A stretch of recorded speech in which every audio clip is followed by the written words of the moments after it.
Monty Show, Utah's biggest sports talk show. When you're ready to talk sports, all you have to do is find The Monty Show. Streaming live and available 24 hours a day, 7 days a week on YouTube.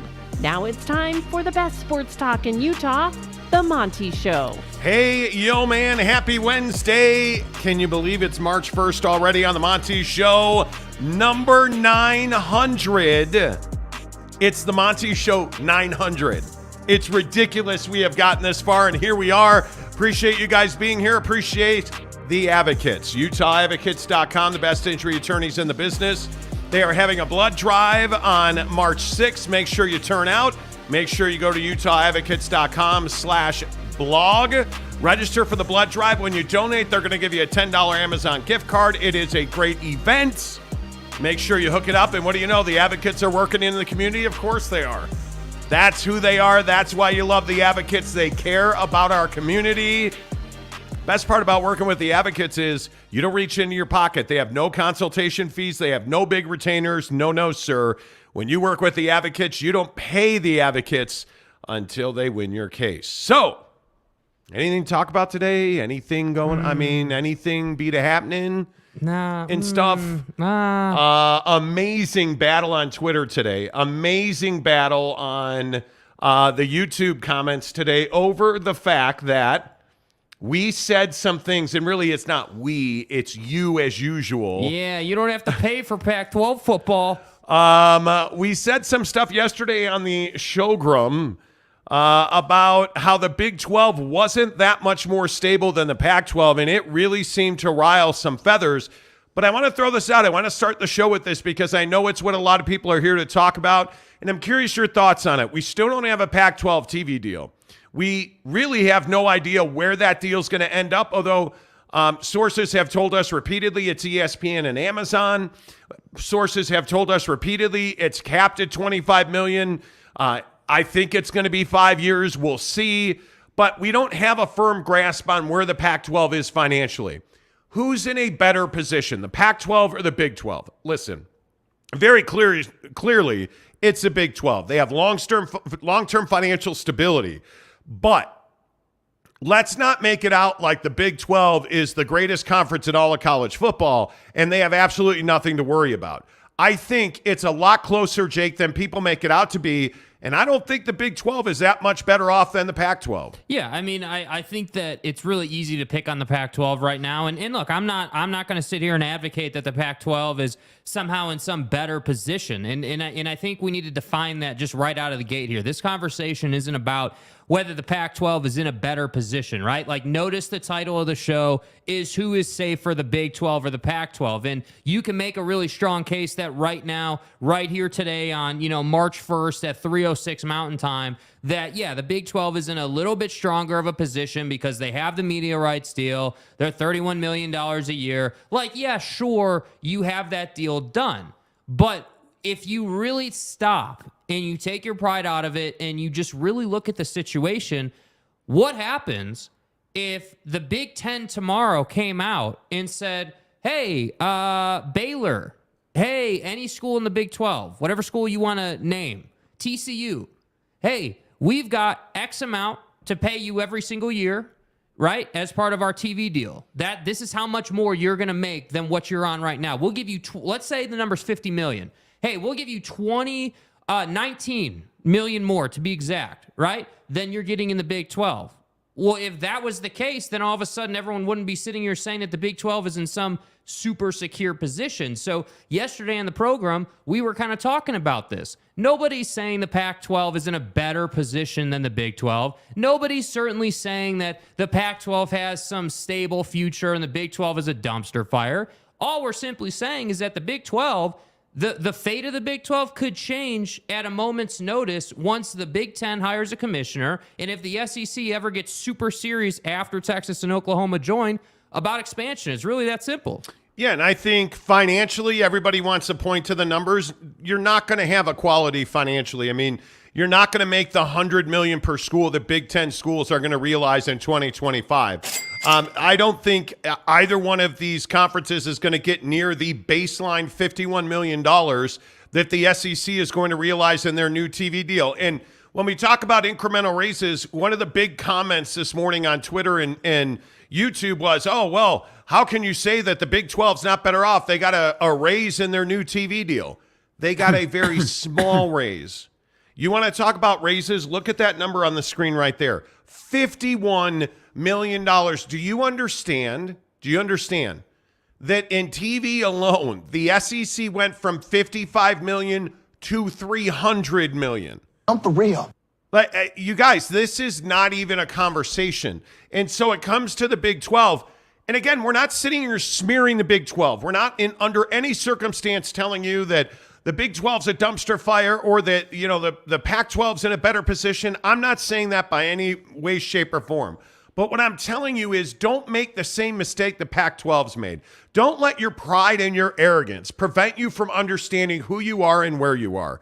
And when I look at the Big 12, you need to win more football games. That's just a baseline. And you need to cripple the Pac-12. You want to survive, you want to make more money, you want to have long-term viability, you need to cripple the Pac-12. Facts. And I know that Brett Yormark has said straight away, the commissioner of the Big 12, we're not competing. Yes, you are competing with the Pac-12. Because the bottom line is, if this goes on and none of the Pac-12 teams go to the Big 12, which right now I'm telling you they're not, at this moment, looking to get to the Big 12. But let's say in 2 years from now, 6 months from now, if you don't have teams from the Pac-12 going to the Big 12, the likelihood every single day is that the Pac-12 and the ACC merge. If that happens, the Big 12 is in a world of hurt. I'm just telling you that now because the already crappy conference, while they make almost no money, they have brands that could really help who's left in the Pac-12 get to a secondary level above where the Big 12 is. So it's not like you're locked in. And it does not matter to me in any way, shape, or form that you're this unbelievable basketball conference because basketball isn't paying the bills. What's paying the bills is winning football games and going to the college football playoff. That's what's moving the needle. It's why you made more money this year because TCU went on and won a playoff game and played in a second.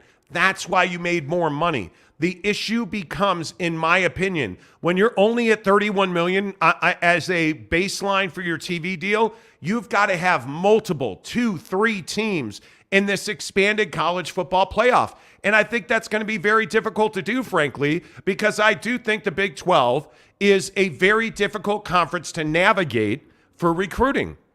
And I say that because I look at the skill positions, I look at the wide receivers, I look at the secondary, hell, I even look at the quarterbacks, and I say to myself, how many Big 12 quarterbacks are thriving in the NFL? How many Big 12 wide receivers are thriving in the NFL? How many Big 12 corner and safeties are thriving in the NFL? It's a handful. Mm-hmm. It is not a lot. And when when we talk about Big 12 versus Pac-12, where's Caleb Williams? Because Caleb Williams a year from now is probably going to get ready to be the number one pick in the draft or close to the top because that kid is universally respected. And you look at the SEC, look at the top of the leaderboard in the SEC, man.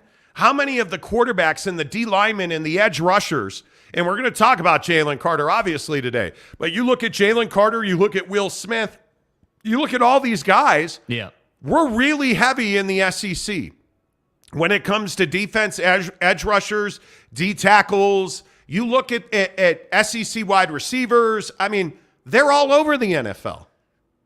But you look at Big 12, and I think the Big 12 has to start recruiting up. I think the Big 12 has to start coaching up. Mm-hmm. And I think the Big 12, if they really want to bury the Pac-12, get multiple teams into the college football playoff. Because that's when you really start to double down on your money. Well, and let's not forget about this factor on the point you're making that the Pac-12 has actually done a decent job on the football field. I mean, you look at, the top 10 and you look at, those rankings and the Pac-12 actually had a pretty solid year, and look, I know that the Pac-12 is a mess, like 100%. Like the Pac-12 is absolutely a dumpster fire and a mess, but you could make a case that the Pac-12 on the football field is better than the Big 12. And I know TCU went to the college football playoff. I get that, and I respect that. But what I'm telling you is that the Big 12 is in a good position right now today. But this concept looking forward about the Big Ten and the SEC swallowing everybody up and just doing battle every single year is not that far down the road. 5 years in college football goes by in the blink of an eye, man. Like you just said, Caleb Williams is going to be getting ready for the draft, right? Like before we know it. So to me, I just look at this and I say, man, like I understand that Big 12 fans and supporters and the folks in Stillwater are pissed. I get it. You're upset. You're a red ass about it. I understand. I get it. But you can't deny the fact that while, yes, you have a TV deal, it's not like you're getting 50 a year. You're getting 31 a year. That's not a terrible number, but it's not a great one. Look at this graphic. Look at this graphic and let this graphic tell you a story. Because you look at just the Big Ten, look at all the way at the bottom of this graphic. Big Ten basketball gets a 6-year deal for $10 million. Like, I mean, you're getting a secondary deal for Big Ten basketball for $10 million bucks, right? Like that was their deal, and that expires now. And then you go all the way to the top, and they renewed for $8 billion, dude. Like I thought you said $8 billion. Well, hey, like, are you serious right now? I thought you said they renewed for $1 for every person on planet Earth, bro. All I would say is look at the far right column, average value, and look at the disparity between the haves and the have-nots. And you start looking at $710 million for the SEC on ESPN, all the way down to $250 million at the Pac-12. So if the Pac-12 comes in at $250 million, that's $25 million a school. That would be a win. You look at the ACC at $240 million. You look at the Big Ten on Fox. Like that's their deal expiring. They're already at $240 million. This is what I'm trying to point out to people. Look at the Big 12. The Big 12's current deal is already, what is that, $800 million behind the Big Ten. Those are numbers that are really hard to overcome. So when we sit here and we want to crush the Pac-12 and Big 12 fans, I'm just telling you, you're not in a bad spot, but if you don't think you're vulnerable, I don't think you understand the landscape. Those are rookie I don't numbers think in you this racket. understand the landscape of college football. Mm-hmm. I truly don't. If you don't think you're vulnerable, I don't think you understand the landscape. That these expiring deals in the Big Ten are worth more than the deals you have now is insanity to me. Their deal that's expiring is worth your current deal. It's worth more than your current deal. Mm-hmm. And you're $500 million behind on your renegotiated deal. I said $500 million behind. Shame. That means you're vulnerable because we all do it, right? We all do this. You know it. I know it. We do it at work. We do it with wives and cars and dogs. Right. Well, their dog's nicer than mine. His wife, wow. Look at her. Has she always been that stacked? Like, that's what happens. Well, what do you mean the Big Ten's on the phone? Here, let me take that call. You're not asking your secretary to take a message. Your personal assistant, hey, take a message. It's a Big Ten. Take a message. No, bro. We're not available now. Go. Hey, I'm going to have to go, honey. Click. Hey, Commissioner of the Big Ten, whoever you're going to be. What can we do for you? Bojan. Right? Like, yeah. Hey, Bojan. Like, you know what I mean? Like, you're taking the call from them. You're taking the call from the SEC. And all of this discussion about the Big Ten going to 20, if the Big Ten wants to go to 20 and they call, who's the best football team they call TCU. Uh-oh. That's what I'm saying. Like, is come on. TCU saying no to the Big Ten? No. Who's the best team? Like, creme de la creme, take your pick. Best team in the SEC. Georgia. If the Big Ten calls Georgia, is Georgia leaving the SEC? They're not. Is Alabama leaving they're not. Old boy Texas A, they're not.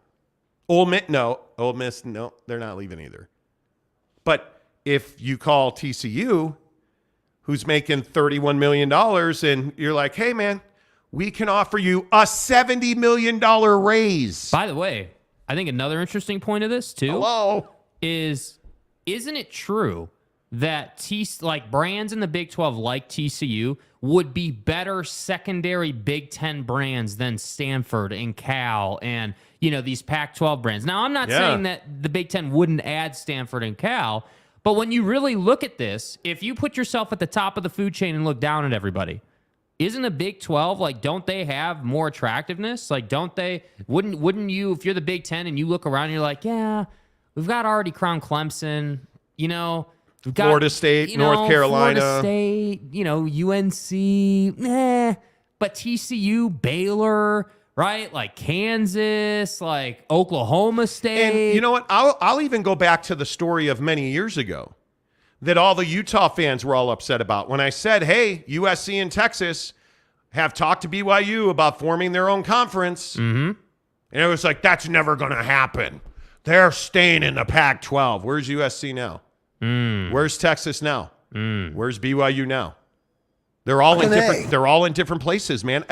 Change happens. It's inevitable. And Austin Napierski, dude, where is his comment? Austin Napierski. We've got a lot of comments. I appreciate you all. Ace says, y'all know I have nothing but love for you, but as a loyal consumer of your media, I'm legitimately burned out on this conference talk. So am I. What do you want to talk about? But no, it's not even what do you want to talk about. There's no doubt that on our channel in the last 6 weeks, the Big 12, Pac-12 conversation has stirred the drink. It mixed in with some NBA trade deadline, mixed in with some Utah Jazz. If you go and look at the watch numbers on our channel for content, this is what people are asking us to talk about. This is what people on Twitter want to hear us talk about. This is what people in the YouTube comments want us to talk about. So I do not disagree with you, man. I am burned out as hell on Big 12 versus Pac-12. And what is the Pac-12 going to do? And we have called every source that we have. We have called everybody that we know to try and find different angles and new information. And everybody's just sitting here waiting for the Pac-12 to collapse. They're waiting. I was talking to a guy in Los Angeles last night who said, we just need George Kliavkoff to fail and everything will be in motion. Talking about, hey, this is a USC alum that I know. He's like, hey, man, Stanford's going to the Big Ten. They're coming with us. They're coming with us as soon as they fail. That's a tough part. We're listening to a podcast today with John Arand, the respected media journalist for Sports Business Journal, and Andrew Marchand from the New York Post, talking about how Live Golf got crushed by the PGA. How many people are here to talk about Live Golf ratings? Nobody is here to talk about Live Golf ratings. I guarantee you, of the 246 people, most people are here to talk about the Big 12 and the Pac-12. Mm-hmm. And I get it. It's a huge story. We're in Utah, and it is a massive story amongst Pac-12 fans. Mm-hmm. It's a massive story. And Austin, I'm with you, dude. I wish it would come to an end. I do wish it would come to an end. So speaking of which, let's go all the way back to the top. And you guys have been flipping fantastic on comments today. As usual, Mike Chase, the first one in. I would think right now it's the Big 12, more members and a TV deal that's already done. I don't think anybody would argue with that, Mike. I think the Big 12 is on much stabler ground, but I think it's just as vulnerable as the Pac-12 is. That's how I would say it. If the Big 12 wants to exist, they'll exist. I don't know that I can say that for the Pac-12 because I just don't think there's an appetite for their content. And as we've said many times on this show, we have been told by sources at ESPN, by other sources in the TV industry network, that ESPN has no desire to carry Tier 1 rights for the Pac-12. I mean, we told you in August that Fox was out on being a Tier 1 partner and really even a Tier 2 partner taking the second or third best game in the conference. They're out on that with the Pac-12 because they've got their hands full. They want a very little bit of Pac-12 basketball. Mm-hmm. I think that's what they want. And I think that's what they're going to get because they've got the Big 10 and they have got the Big 12. And the Big 10 just has so many games that you're going to get Purdue, Indiana. You're going to get Purdue, Notre Dame. You're going to get the secondary programs that are the Minnesotas right now, and I don't know what Luke Fickell does at Wisconsin, but you're going to get the Wiscos, the Minnesotas, the Indianas, the Purdues. You're going to get that stuff on Fox right now. And I'm fine with that, but you're not going to get it on CBS. And the late game on NBC when that deal kicks in, you're not getting that. You're getting a really good game on NBC, probably featuring UCLA and USC. Yeah. I think that's what you're getting. Lopes Van Gabe says show number 900. Crazy, isn't it? Yeah, that's a lot of shows, dude. Isn't it, Gabe? Look forward to seeing you in a couple of weeks in Arizona. Purple Hayes says, in all honesty, the Big 12 is safer than the Pac-12 by far. Oh, I disagree. See, the problem is I don't think what makes the Big 12 safer? Well, people just say that they have a media deal and they have more members. That's what everyone, what is his reasoning? What does it say? They did what they needed to do to remain competitive. Also, basketball, though may not be football, is a rising revenue sport. I don't even disagree with that. They are just as vulnerable as the Pac-12 is. Yeah. The Big 12 is just as vulnerable. That to me is, I don't know. Agreed with what comment last week? Keep going up. He's on this whole rant about how you reverse course and how we... Jackson Graham is? Jackson Graham, yeah. All right, where is Jackson Graham? Jackson Graham says Big 12 Bash Fest. The next week, Big 12 is the best. I haven't changed my opinion on this at all. Frankly, we just haven't talked about, we have been so focused on the Pac-12 that the other day I was talking to a guy, in Lake Tahoe, when we were in Tahoe at Heavenly, I was talking to a guy a couple of weeks ago, talking to a guy about how the Big 12 may have gone to market early and given themselves some solid footing, but that they're really vulnerable to other conferences. And that if the Big 10 or the SEC came calling, or if a new super conference is formed, a la the Pac-12 and the ACC or something crazy like that. Right. It would be very difficult for any member of the Big 12 not to answer the phone. It'd be very difficult. Now, it's programs like Oklahoma State. Oklahoma State's not leaving the Big 12. That I just don't see that happening. But if you're Kansas, if you're K-State, and you are where you are, and the Big 10 calls and says, hey, man, we'd really like to add Kansas and K-State to the Big 10. We really respect what you guys do in basketball, and look how well you've done the last year in football. Let's get you in here. We'll start you at $65 million. No, actually, you know what? Let's go 30. We'll start you at $64 million. That's fully double what you're getting in the Big 12. Are you telling me that Kansas and Kansas State don't at least have the conversation and have to seriously entertain it? How do you not entertain it? Because what is the top of the mountain? Let's say that you get 2-3 teams into the expanded college football playoff. You're probably $60 million in cash paid out. Let's be conservative and say $50 million. Any of those conferences can offer you significantly more than the best case scenario for the Big 12. Right. This doesn't mean the Big 12 is a bad conference. This doesn't mean the Big 12 is failing. This doesn't mean that the Big 12 is doing poorly. Mm-hmm. What have I said? The Big 12 is just as vulnerable as the Pac-12.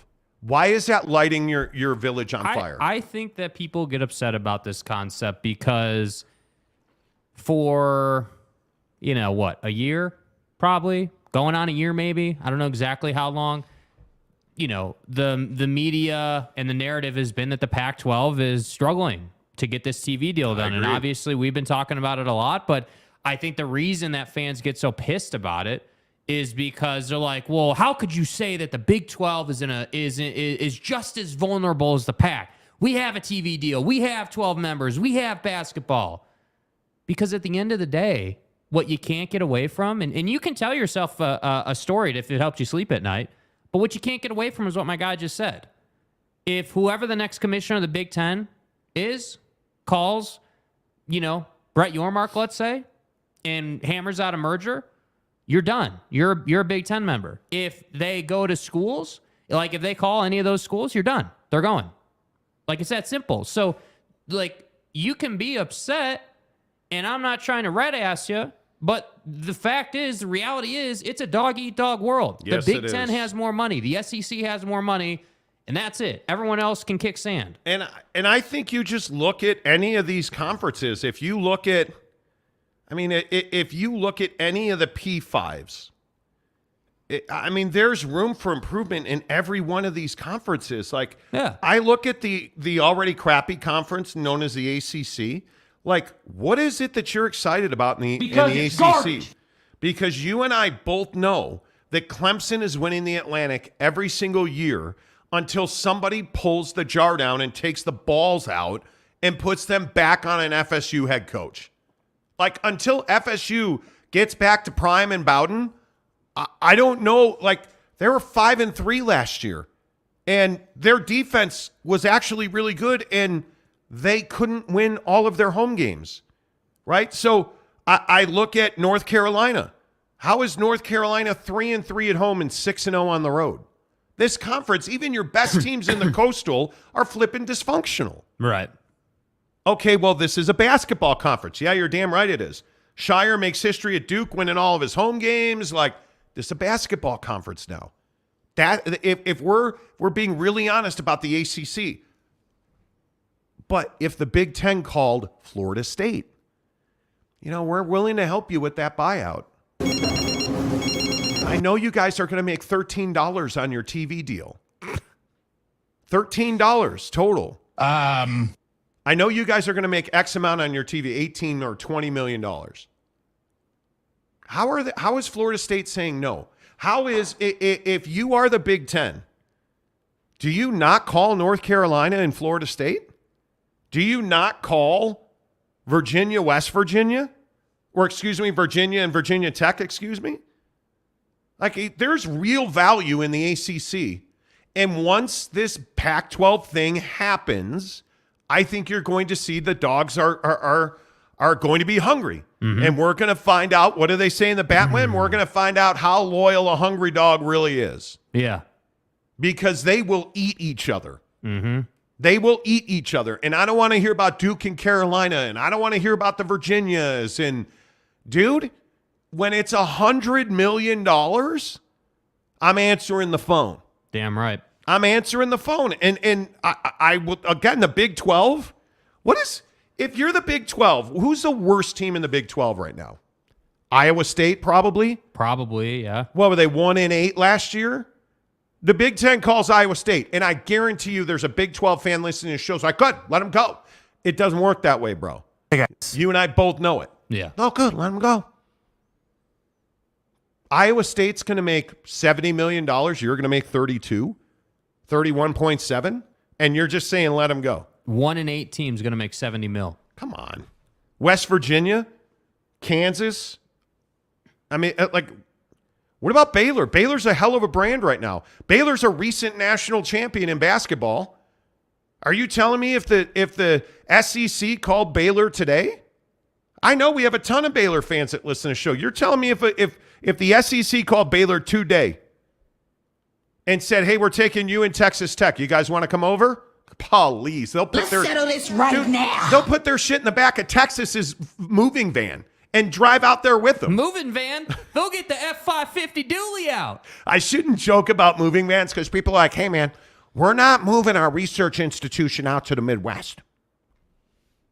Anyway, my point is, you guys understand my point. I don't understand why this upsets so many people, but... And I don't understand why we're getting comments about flipping or like how this opinion's changed. We haven't changed our haven't opinion, flipped dude. at all. I would love for someone to explain how exactly we've flipped our opinion, because I legit don't understand it.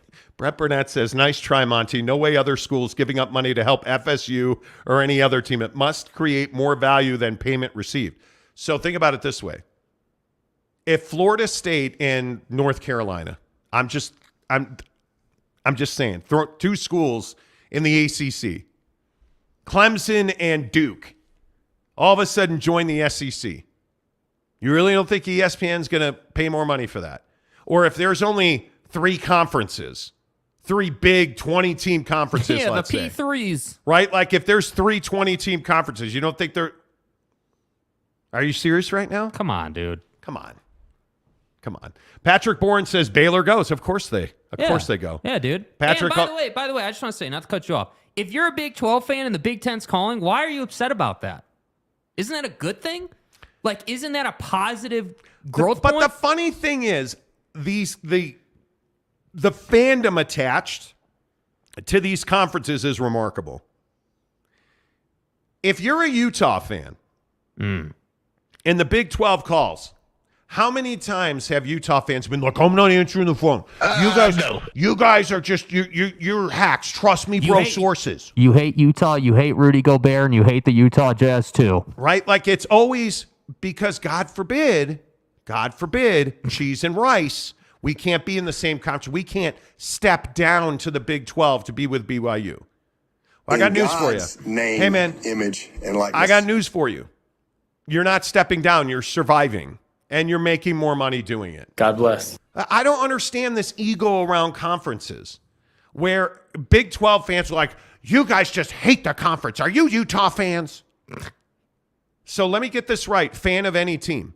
Yeah. If you're an Oklahoma or a Texas fan, you're just so upset they're leaving the Big 12. I can't believe it. I am no longer screw them horns. Like, just turn them down. Turn them down. To turn those horns down. Forks down. We are never leaving the Big 12. Horns down.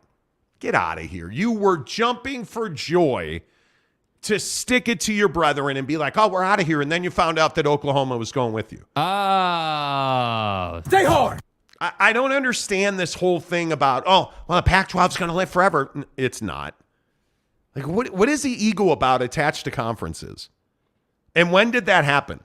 Somebody explain that to me. Can I give my guy Gumby? Okay, yeah, you get that one, then Gumby's. Janine says 12 is safe because our truck stops carry a greater selection of DVDs and Blu-rays. That's amazing. Don't you love when you go into like a Flying J or you go into like an amazing truck stop and they've got like the CB headphones in there? Yes. You're like, okay, I'll take one of the CB headphones and can I get a bag of peach rings too, please? Thanks. Can you do something for me? Love it. All right, who'd you said Gumby? Gumby said stay hard. No, there's one above. There's About so many YouTube comments. hacks. Right there. Okay, Couple more right there. 2 hacks on YouTube. Exactly. Yeah. That's Thank you, exactly Gumby. right. I appreciate you calling us by the proper name. Yes, Thank you. Proper nomenclature is hacks on YouTube, please. Yeah, thank you. Thank you. Jay Chapman says, I'm a fan of both OU and Texas. Yeah, you're not. You're not. There's no way. see, How does that happen? Well, because I was talking to Barry Switzer in the airport when he was carrying a gun, and he was telling me that he has half a Brian Bosworth's jersey, and I was talking to Chris Sims, and he was telling me he's got half of Earl Campbell's jersey, and I sewed them together. Yeah, I guess I'll have to figure something out. And all of a sudden, I was like, Boomer Longhorn, let's do this. You're not a fan of both. You're not. There's just no way. There's no way that you like Kevin Durant and Jalen Hurts. It's not possible. Mm-hmm. It's. He says, and I have no problem admitting I was over the moon when the news broke about going to the SEC. Of course you were. Of course you were. What do I mean? Of course you were. Come on. Euro or EU, the European Union. Some USC fan says USC fans were a little sad. Then once they saw all the positives, we thought about how we can leave sooner. Yeah, well, because it's got to be tough, when you realize that, George Kliavkoff did all this math on the back of the envelope for you, and he wasted like 17 number 2 pencils, and then you figured out he was lying, and it was actually a really good move. And that's pretty much self-explanatory. Caleb Williams is going to win the Heisman Trophy again. And might actually give USC a quarterback who, succeeds in the NFL. I know, we're getting crazy now. The DA says, don't forget the Swedish fish. Okay, best truck stop candy. See? Best truck stop candy. Might be a trail mix of some kind. Yeah. Those bags that you get like 2 for 1? Yeah, Mike and Ike's and Reese's Pieces. Could be. It's probably Mike and Ike's. Yeah, what's your best truck stop? What do you buy at truck stops? Because I usually am buying Bucked Up. Because, they're the official energy drink of the Monty program. The Monty program. You can go to buckedup.com. You don't even have to go to a truck stop to get Bucked Up. You just go to buckedup.com, use the promo code Monty, and get 20% off. Don't take my word for it that they're the best in the business. Click the link in the description below, and you too can get free samples, 3 free samples. And I love that everybody is taking my advice. The Peach Ring BCAs are amazing. I drink them every morning. I work out at 5:30 every morning. Facts. At Vaza Fitness, and I have a scoop of Peach Ring BCAs, and they're the best tasting BCAs ever. And you can get a free sample if you click the link in our YouTube description below. Just click the link, friends. That's all you have to do. Yeah. And you too can get 3 free samples and a Bucked Up shaker cup just because you click that link. No strings attached. You hate it? You don't like the shaker cup? Okay, never go back. But what's going to happen, I promise you, you're going to love Bucked Up. If you go into any of Bucked Up's Utah locations, you tell them, hey, Monty said Miami's the best flavor. Hey, Well, what they're going to tell you is, Monty was right and we're sold out, bro. Facts. Because they're always sold out of Miami, right? So then you're going to get Mango Tango, and it's going to be all good. Yeah. And they're going to give you a free can, too. The discount is not good in stores. You get a free can of energy drink in the stores. Don't be a casual. Know how the codes work. The discount code Monty is only good online at buckedup.com. Use the promo code Monty to get 20% off your purchase. And I'm just telling you now, man, it's amazing.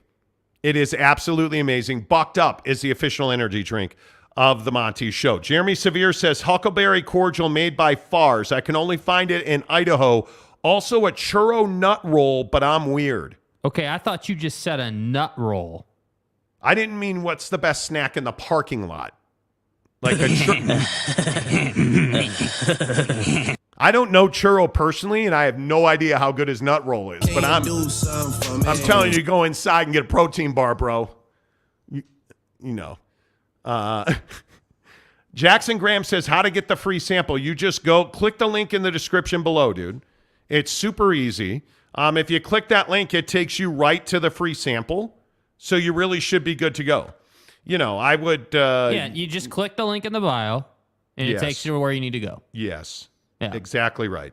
That's exactly what I would tell you to do. Yeah. Jackson, I appreciate you doing that. Jackson, I'm hoping you're less upset Yeah, now. Jackson. Jackson did you says cool off a little nerdy bit? gummy clusters. What's a nerdy gummy cluster? Because I'm a huge gummy bear fan. Okay, let's Dude. pull the old Google machine out. I like it. Nerdy gummy clusters. I like it a lot. I do. Jeff Johnson says, gross, dude. What? They're basically nerds just in a ball. Okay. Again, I know you like things shaped in balls. Brent Burnett says the real question going forward is how long will it take before we expand to 32-team playoff? Too long. How long until we have bracketology for football? It's gummy bears and nerds combined? Oh, Jackson, let's go. Let's go. Pepperoni rolls. Brian Hornbeck, the West Virginia fan, says pepperoni rolls. Now, the only problem with that is I don't eat pepperoni ever. Oh, I just kicked the cajoles out of my chair with my ankle bone. Oh, that hurts. Gumby says pecan logs. Pecan. Essay says end of the year top 25 means close to crap in today's world. That's very true. Levi Long says a box of Truly is the best truck stop. Okay. Snack main event says lemon. Oh, lemon heads. Look at my boy Car Wash channel, bro. To Jake and Monty, I don't wash cars. I just film car washes. I just post them on YouTube. Okay. That's cool. Ooh, man. Damn, Dude, dog. What are you doing under the table, bro? This is what I get for wearing Dunk Lows today. I have on Dunk Lows. And I just kick the... If you felt these balls, let's see. John says we saw last fall that Iowa scores 2 safeties and 1 field goal on South Dakota State. Money does not necessarily translate to offense. Better team, Iowa women's basketball or Iowa men's football? Go. Jaron Eccles says, my wife already stole my bucked up shaker cup. I told you. Sweatshirts and shaker cups, huh? What did I tell you? Sweatshirts. What? Are you a sweatshirt guy? Well, yeah, Like, obviously. do you give a girl your sweatshirt? Oh, that's like a well-accepted fact. I cannot tell you, and I don't remember the girl's name, but I had knee surgery many years ago when I was like 17. Think that's HIPAA? My Jagoff brother bought me an Air Jordan Flight or a Nike Flight pullover hoodie from Athlete's Foot. Okay.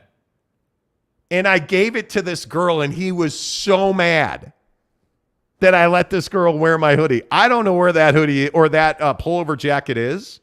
I never got it back. Yeah. He was so upset about that. You know. Keith Carl says, if Caitlin Clark could QB, look out. Seriously, dude. Iowa all day, man.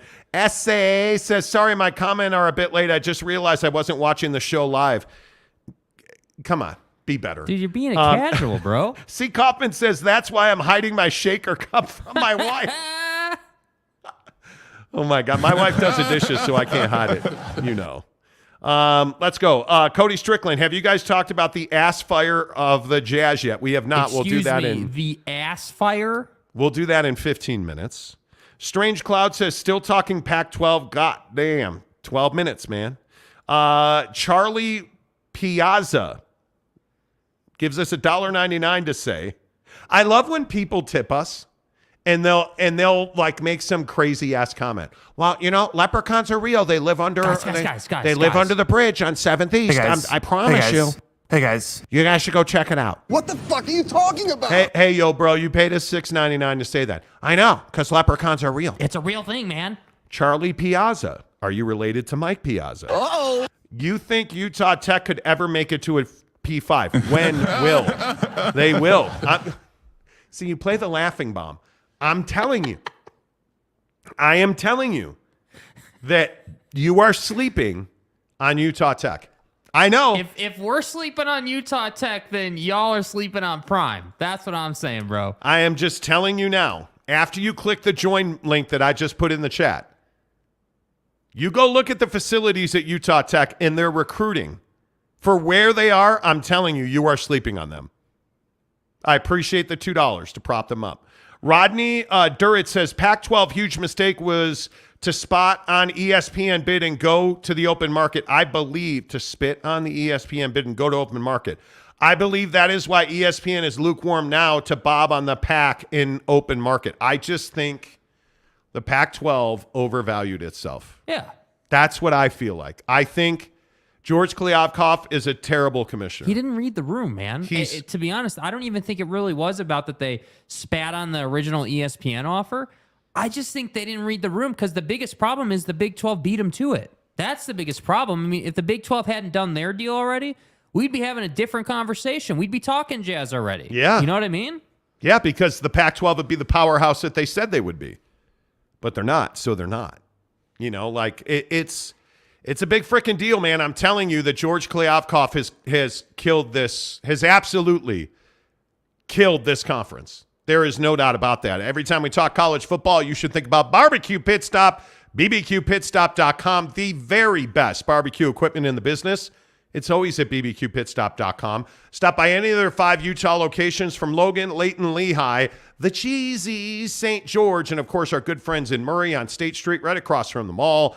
Barbecue Pit Stop's got it all, no matter what you need, whether you're a Traeger guy, a Big Green Egg guy. Hey, how about People Magazine naming Yoder Smokers the people's choice? Oh, hook it up. They've got Yoder. I'm telling you, I'm a Traeger guy. Ironwood 885. The Ironwood XL looks phenomenal, the brand new Ironwood from Traeger. And I love that I can like color coordinate my whole smoking area. Mrs. Monty probably doesn't love that this spring we're going to have a big orange Traeger mat on the ground. We're going to have a cover. Like, I mean, I'm telling you. We got it hooked up. Pimps will pimp. And I'm for real. You know. I'm for real. You know. I'm just saying. It's going to be amazing. When you get to Barbecue Pit Stop, you're going to be in awe, but you can always shop online at bbqpitstop.com. And again, if you support small business and entrepreneurs, as we do on this show, all of our partners on this show are small business entrepreneurs. You look at guys like Barbecue Pit Stop, they're all individually owned and operated. They come together, they work hard, they grind, every single day. That's why you should shop at Barbecue Pit Stop. Don't get your Traeger from a big box store. Go to Barbecue Pit Stop, bbqpitstop.com. Get your Traeger smoker. Get your pellets, your rubs, your sauces, your spices, bbqpitstop.com. We'll talk about Georgia defensive lineman Jalen Carter coming up in 2 minutes on Football at 50. T-Duck says George did nothing for a year but watch SC and UCLA leave. Facts. Yeah, dude. Absolutely. Outside the echo chamber, you have a fireboard for that smoker yet? We do not. Do tell. Bob Holsey says Big Ten is as hung up on the academics as the PAC is. Maybe Kansas could get in from the Big 12. I don't think any other Big 12 school tempts them. I think if they want to get to 20, it's with Washington, Oregon, Stanford, and Cal. That's what makes the most sense. I just don't know that the Big Ten has an appetite to give up a penny at any of their institutions. And I think it's going to be very difficult to do that. And if you're Oregon and Washington, you're going to have to take a huge haircut, dude. Like, you're going to make so little money for so long, I don't know that it's worth it. And I think that's been the biggest issue with Oregon and Washington so far, is that the Big Ten needs to go out and find a streaming partner. That's why this deal we're going to talk about in 10 minutes, there was a huge streaming announcement today. I don't know if you guys heard it. We'll tell you about it in 10 minutes. It's a big deal. Yeah. It is a big, big deal. Because what's going on in live streaming sports is affecting everybody in this room watching this show, the two of us, everybody that's a sports fan. Your life as a sports fan changed today. I promise you, your life as a sports fan changed today. Facts. And I don't know how many people realize it. I don't know how many people want to recognize it. But I'm telling you, your life changed today. Yep. And if the Pac-12 and the Big 12 and the Big 10 and the SEC, I have to believe they're all going to get on board now because of what happened today. And sure, you guys will all tell me I'm crazy, but you watch when one person goes all in on streaming, others will follow. Mm-hmm. And I again maintain, and I don't think that Amazon has the appetite for it from what we've been told. But if I'm Georgie Poo in the Pac-12, I'm all in on Amazon streaming. Yeah. Every one of my games, Amazon Prime Sports. I'd go all in with it. They won't, but I'm telling you, it could be interesting. Outside the echo chamber said soon every team will stream on their own. T. Lawrence Gragston says no one is paying for pro New York sports individually, period. Yeah, I disagrg. I totally disagree. Totally disagree. UJ4SC. JR4SC is your new name. Says Big already took a basketball school that happens to be the second largest market in the U.S. They don't need KU. There are bigger schools in bigger markets that check all the other boxes. It was simply a matter of example. Yeah, dude. If they called Kansas. Okay, well, if they called Jimmy's Technical Institute of Basketballing and said, hey, come get your $70 million payday, right? Like, pick the school you want, whether it's Kansas or somebody else. I bet they have better quarterbacks in the NFL than USC. Austin Apiersky says MSG Network to launch streaming services for Knicks and Rangers games. Talk about that in 9 minutes. Football at 50, 10 to the hour, every single hour on the Monty program is presented by our good friends at Papa Murphy's Pizza. Wait until you see in 8 minutes the new pizza from Papa Murphy's. Good night. Good night, dude. Bomb. It doesn't matter how you pizza, you're going to change the way you pizza because this pizza is amazing. Use the promo code Monty25 to get 25% off your purchase of $25 or more. Did you guys hear about this Jalen Carter situation? So several months ago now, I think it was, there was a terrible, terrible accident at Georgia. Just off campus, a Georgia football player and a female Georgia football staffer were killed in a single car accident at 2:30 in the morning. They were said to be out on football activities. I think the first reports were recruiting. And there was just a terrible accident. It happens. Okay.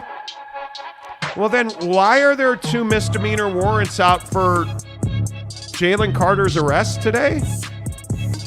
Oh, you mean it wasn't a single car accident? And allegedly, according to authorities, star Georgia defensive lineman and presumed number 1 non-quarterback pick in the NFL draft, Jalen Carter, was driving his $116,000 Jeep Grand Cherokee Trackhawk and allegedly street racing with the female Georgia football staffer who had been drinking and lost control of her vehicle and killed herself and a teammate of Jalen Carter's in the accident. Now, I don't know why Jalen Carter didn't stay at the scene. I don't know the particulars of this. But the first thing I'm going to say is it's 2:30 in the morning. Number one, nothing good happens at 2:30 in the morning. Get your ass back to the dorm at midnight. I'm telling you right now, if you have a kid in college, make them go to bed at midnight as best you can. Second of all, where's Kirby Smart in all this? Can I ask you this? Why is a football staffer hanging out with 2 football players at 2:30 in the morning? After she had been drinking, she had an elevated blood alcohol level, and she's behind the wheel of a car that's racing a Trackhawk at 2:30 in the morning. And of course, the big question that everybody else wants to talk about is, well, what does this mean for Jalen Carter in the NFL draft? Because for how many weeks now have I been sitting here saying future Chicago Bears Hall of Famer Jalen Carter? Well, the problem is now I can't say that anymore, because if I am the Chicago Bears, I can't draft Jalen Carter now. And I will say, to his credit, Jalen Carter put out a statement today, and I'm going to put it up. This is what Jalen Carter said, that he received a phone call and that warrants had been issued against him for reckless driving and racing. And he said, "It is my intention to return to Athens, Georgia, to answer the misdemeanor charges against me and to make certain that the complete and accurate truth is presented. There is no question in my mind that when all the facts are known, blah, blah, blah, blah, blah. All I need to know, Jalen, is were you at the scene of the accident at 2:30 in the morning, and did you leave early? Did you escape prosecution while 2 of your fellow Georgia football folks were either dead or dying?" That's what I need to know, because I think this is a big deal. And I'm open to the idea. I'm making too much out of it, but I don't think you can draft this kid now. Yeah, I mean, I think that again, there's a lot of facts that, aren't public yet, but I think, this story that he left, that he evaded, that he, didn't stay on scene is crazy to me. I mean, I understand that it's something scary and it's something, that you didn't foresee coming somehow. If she truly was that drunk and truly was driving under that much of an influence, it's just a shame. I understand, I have some empathy for freshmen who get caught up in stuff and are out till 3 a.m. their freshman year. Okay, you're a freshman, kind of get it. It's your first rodeo, cool. But this kid's going into the NFL draft. You've been around the block. No. What it is. No. He's not going in the NFL draft. He's going at the top of the NFL draft. It's 2:30 in the morning. You're allegedly street racing somebody in a Ford Expedition who's .197, more than twice the legal limit in Georgia. And I'm supposed to draft you as the first non-quarterback? No, bro. Will Anderson just got paid a lot more. Because now, would you draft him? No. I don't think you can. I don't think you can. At least 2 vehicles driven by Georgia football players had been at the scene, including a Jeep driven by Carter, who left the scene before police or emergency personnel arrived. Yeah, I mean, it's shady, dude. There's no way around it. It's shady. Carter first told the police that he heard the crash from a nearby apartment complex, then later told officers he had been driving both behind and beside the SUV driven by LaCroix, the young lady who perished in the accident. Right. Dude. Yeah, it's a bad look. There's no way around it, and I think it's interesting that earlier this week it had come out that he wasn't going to be performing, but he was going to be doing interviews and measurables and all that. Like, you begin to understand what that means now. Hey, I need to have conversations and set the record straight with these team officials. And I'm guessing he didn't expect the Athens authorities to issue these warrants, but they have, and now he's got to go back. And my main point is, look, dude, I don't disagree. He's going at the top of the draft, but for me, my opinion is, I don't care if you're at the top of the draft or the bottom of the draft. For me, it doesn't even matter. You're in the NFL draft. You should know better. You should have people around you that are telling you, hey, dude, you shouldn't be out at 2:30 in the morning, do you understand the money that this kid is was guaranteed? So not only did 2 people die and you left the scene, you lied to cops on multiple occasions, allegedly. Dude, there's no way to spin this. There is no way to spin this. I don't know what you do with it. I have no idea. T. Lawrence Gragston says Bears weren't drafting number 1 anyway. They were always going to trade it. It's not that they were going to draft him number 1. He was going to be the first non-quarterback taken in this draft, probably 3rd. Now, I don't. You're going to draft a kid in the first round who lies to the police allegedly and was involved in a multiple fatality racing incident allegedly. No, you're not. No, you're not. I don't know, man. I think this is awfully difficult. Greg Hawkins, how the heck are you? Just in time you are to find out that Football 50 presented by Papa Murphy's Pizza. You guys, I warned you.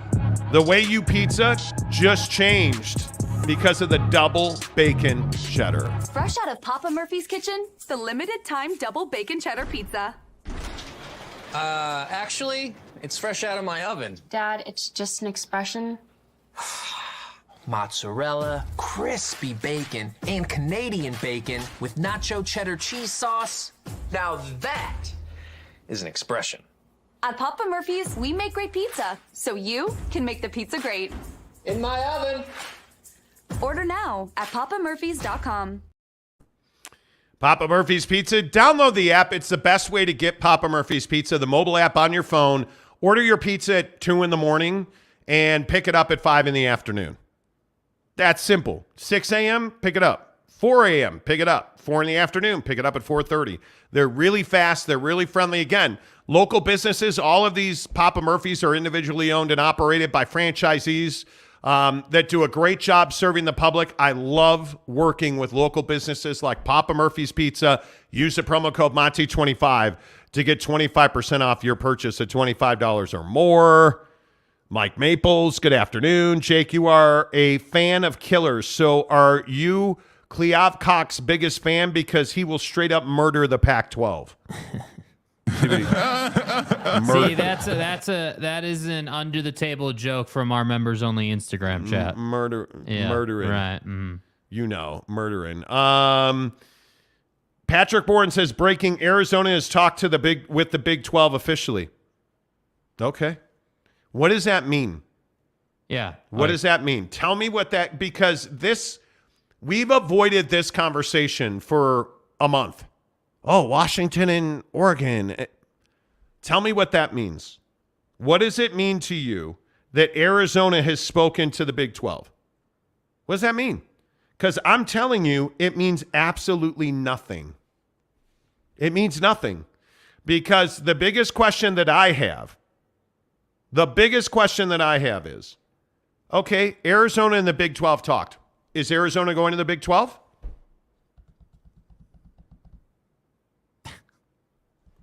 No, they're not. They're not. Because again, and this is the argument, and I know that Big 12 fans don't want to have this. Yeah. So you got to 31.7 million. Do the math if you're Arizona. You're going to the NCAA tournament every year. Every single year. If you're going to bail on the Pac-12, and you are forever going to be known as the ones that probably started a domino effect, and George, Because the number we keep hearing is $25 million a year per school for the new TV deal. So let me get this right. You're going to leave and go to a new conference where you're going to take less money because you're not getting a full share in the Big 12 right out of the gate. Why would they do that? For Arizona. A player's program. Why would you do that? And by the way, Dave Hickey's one of the worst athletic directors in the entire country. Cannot hire a football coach to save their life.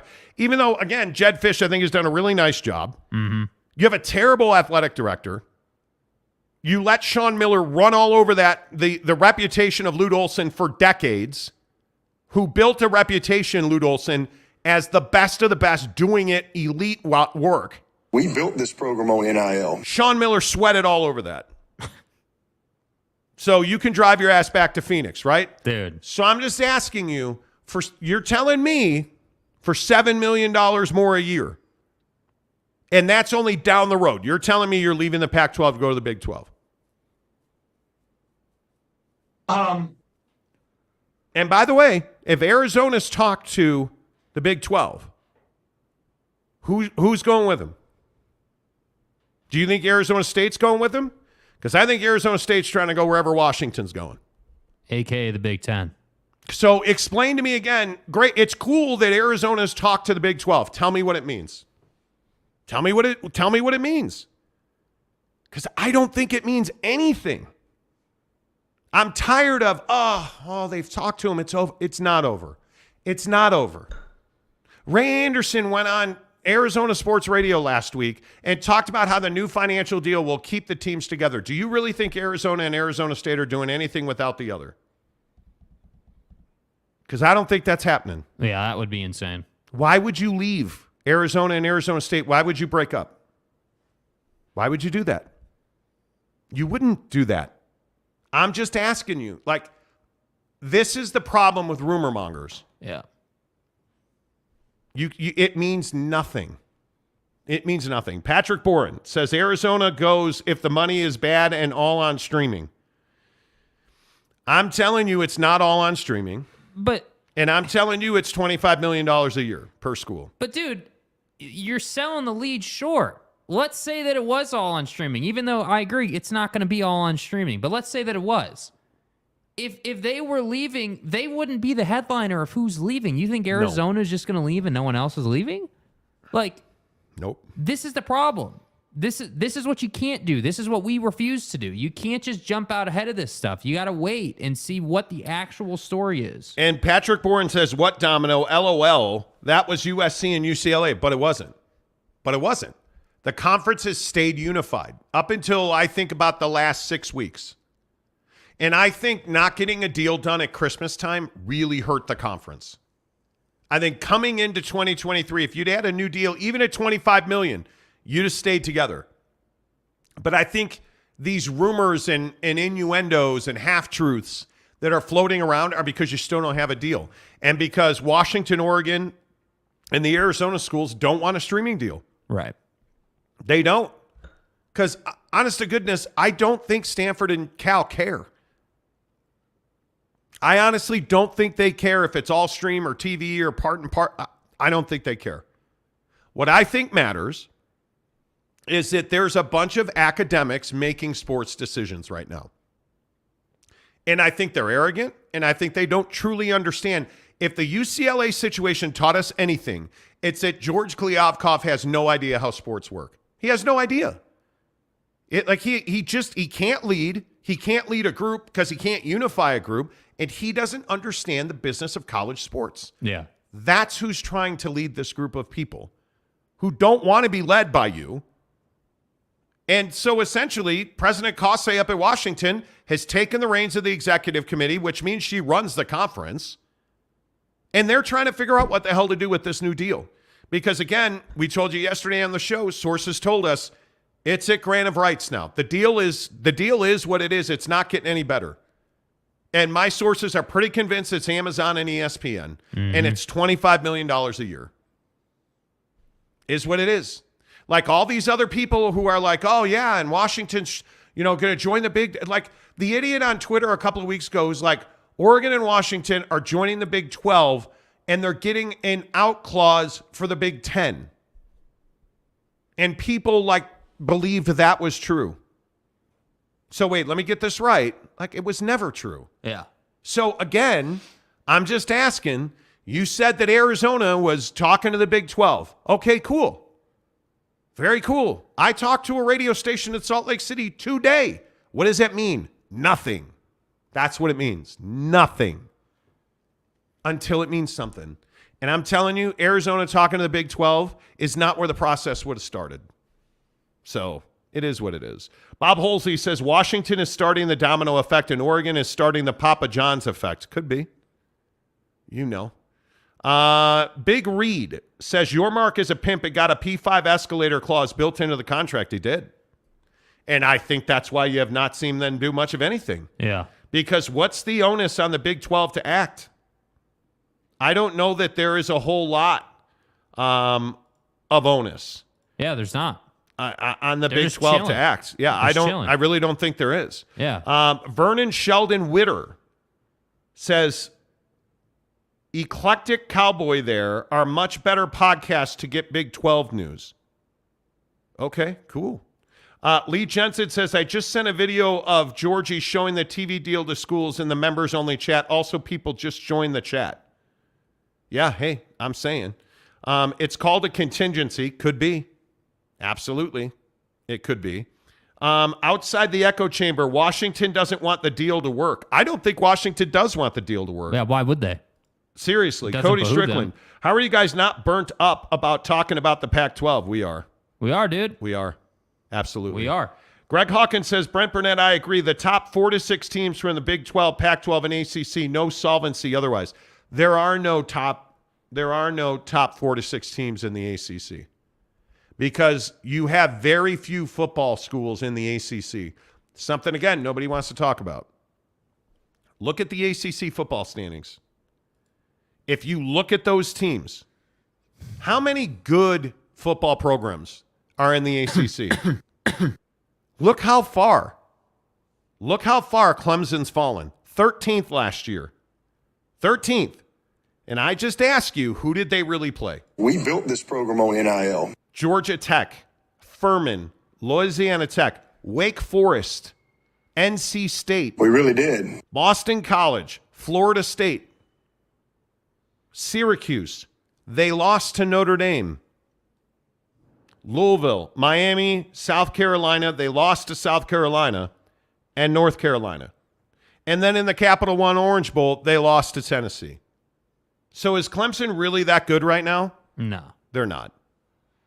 So who's the best football program in the ACC? Oh. I don't know. It's not Syracuse or Louisville or NC State. Yeah, I think it's Clemson. They just haven't been good lately. Is it really North Carolina? No. Is Pitt better than North Carolina? Maybe. I mean, how is Pitt going to survive without Keaton Slovis? Don't get me started. Jackass. The ACC is a basketball conference. So if you're the Pac-12, do you just become a basketball conference? I mean, merging with the ACC, does that work, really? I don't know that works. Carl Adams, I wouldn't be surprised if Arizona would rather play Kansas, K-State, Baylor, and Houston in the conference than SMU, Oregon State, and Washington State. Oh, no, I think they'd absolutely rather stay in the Pac-12. Yeah. Again, and I know it's upsetting, and you can tell me that I'm talking out of both sides of my mouth, but again, I'm just asking you, who's the team in the Pac-12 that's really looking for an exit? Well, it's Oregon and Washington. Are they looking to exit to the Big 12?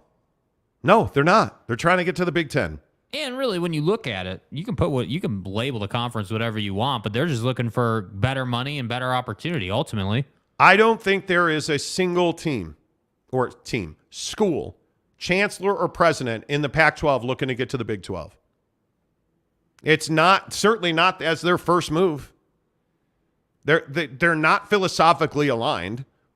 Their academics are completely different.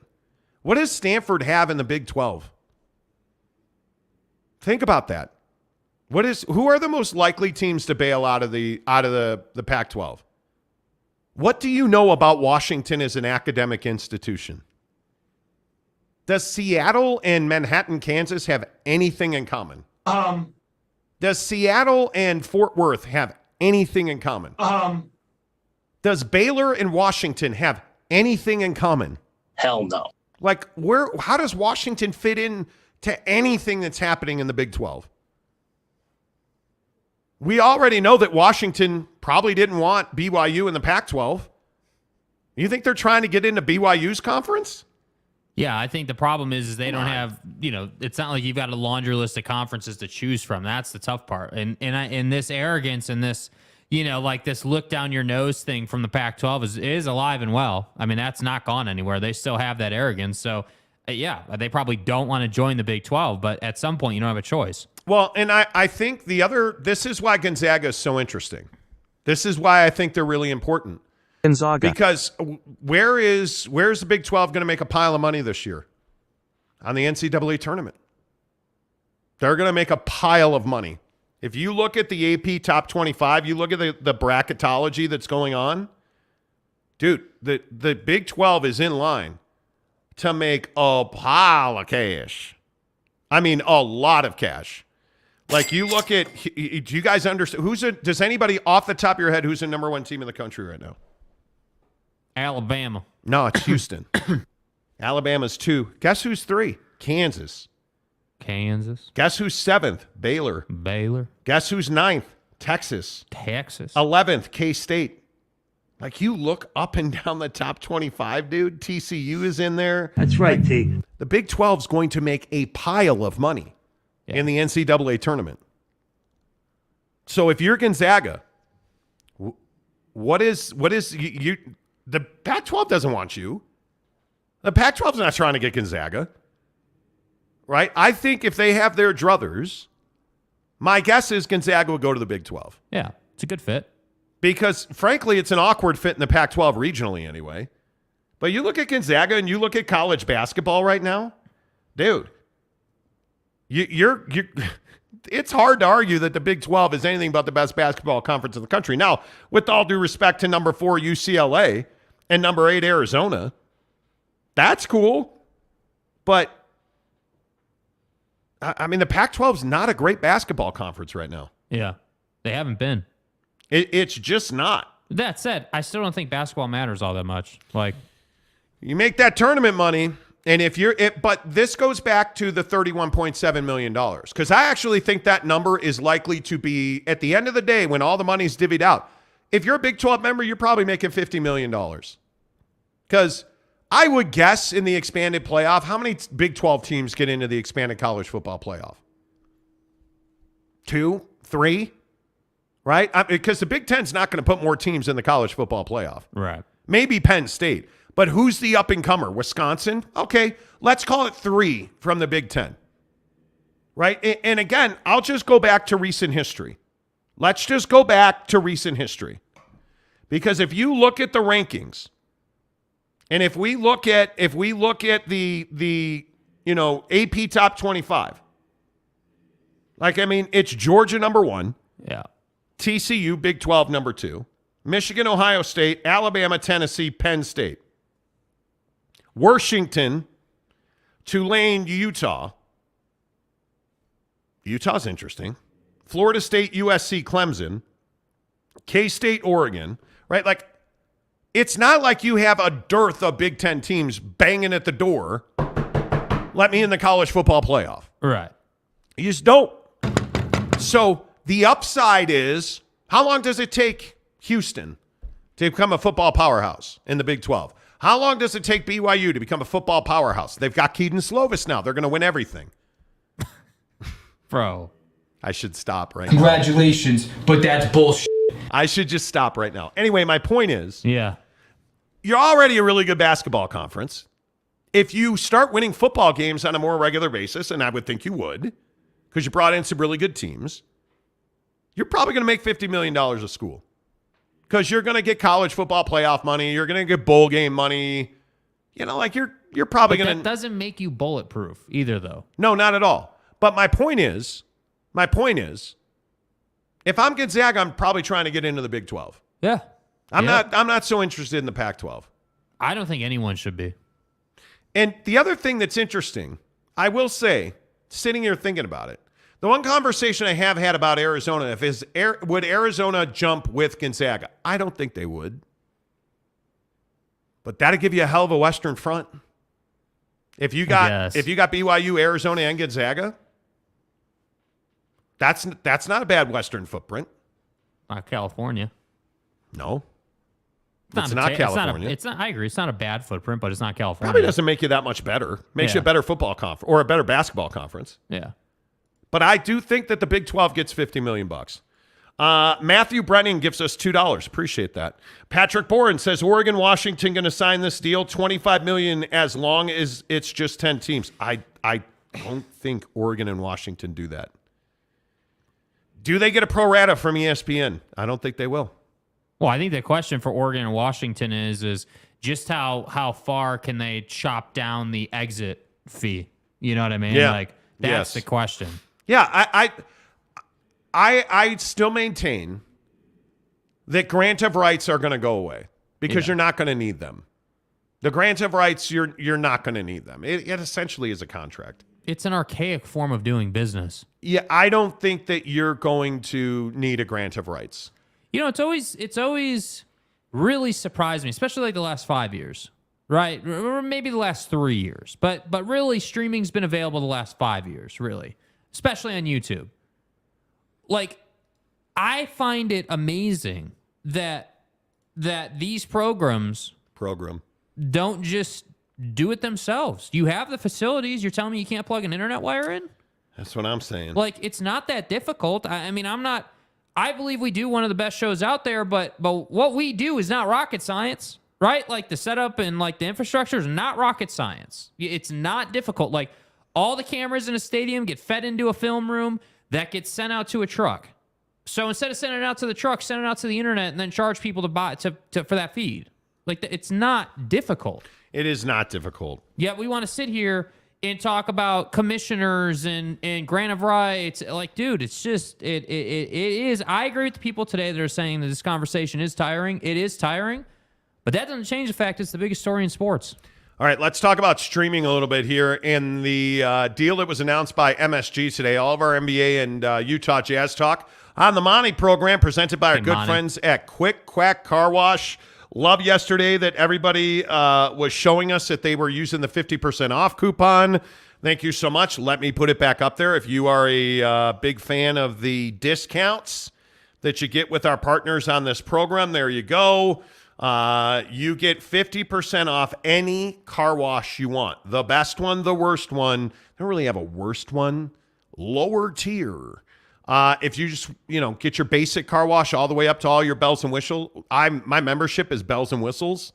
You're going to love it because the car's going to come out looking great. And if you scan this QR code that we have right here, it's there in the middle if you can't see it. Yeah, it's that little QR code. You get 50% off any car wash of your choice at Quick Quack Car Wash. I love the fact, again, local business owners.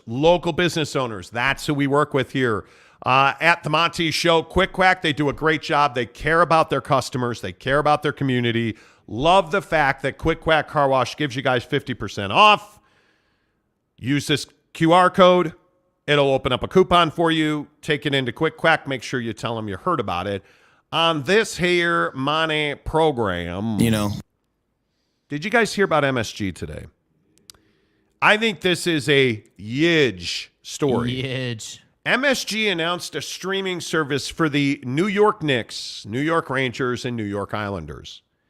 For a 1-year pass to their streaming service, it'll be $309, or they'll offer you the a la carte menu where you can buy any game you want to watch. You don't want to watch every Knick game? Buy one a week. Buy one a month.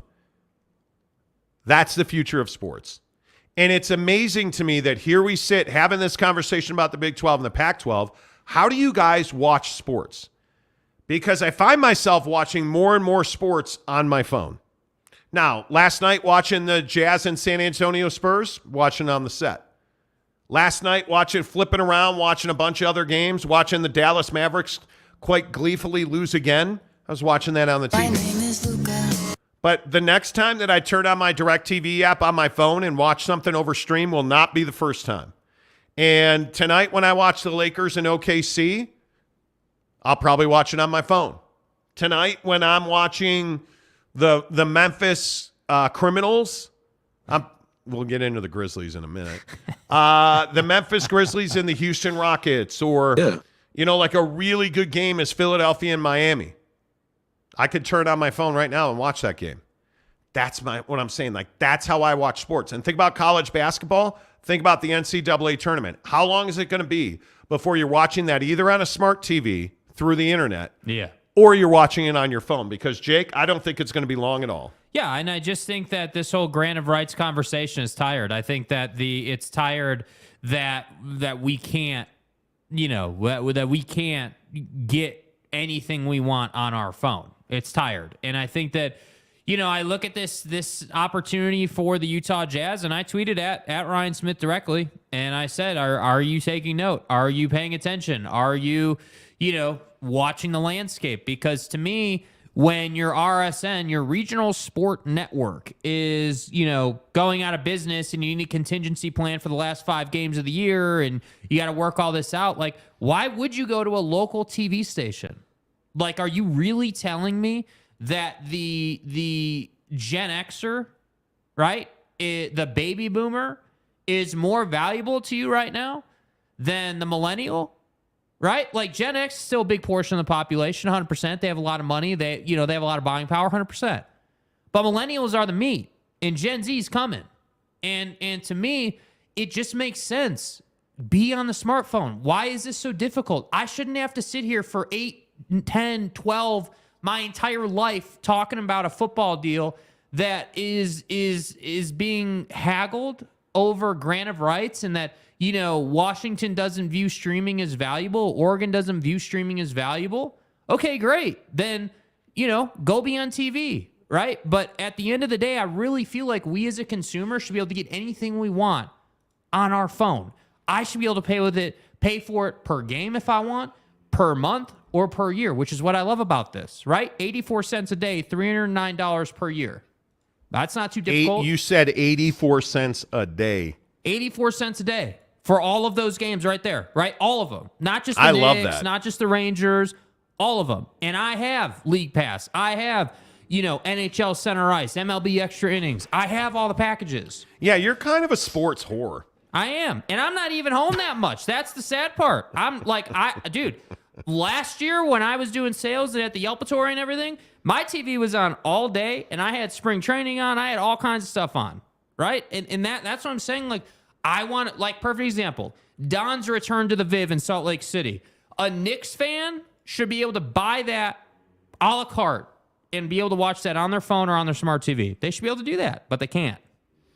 I think it is the only way to watch sports. I think it is the future. And I'm talking to Ryan Smith, the owner of the Utah Jazz. Did you guys see AT&T Sportsnet is done March 31st? 30 days from right now, it's over. They're pulling out on the Houston Rockets and the Utah Jazz. And granted, there is infrastructure in place that the 5 Jazz games after that will be broadcast. But the point is, Ryan Smith is already working on a new TV deal for next season. There had better be significant stream options in this MSG deal.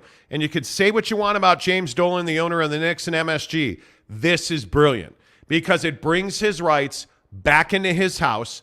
And he's never had to do the regional sports network thing. Facial recognition. Like, you look at the Yes Network, the Yankees Entertainment and Sports Network, they have the Yankees and they have the Nets.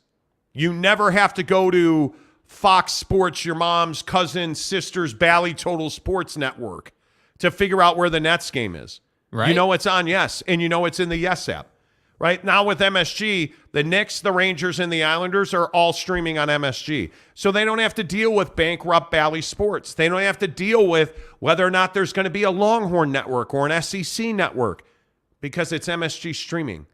I know I can pick up my phone anytime there's a Knicks game next season. For $309, I get every Knicks game and every Ranger game to see Patrick Kane be a New York Ranger. Damn. Dude, I don't know how this gets any better.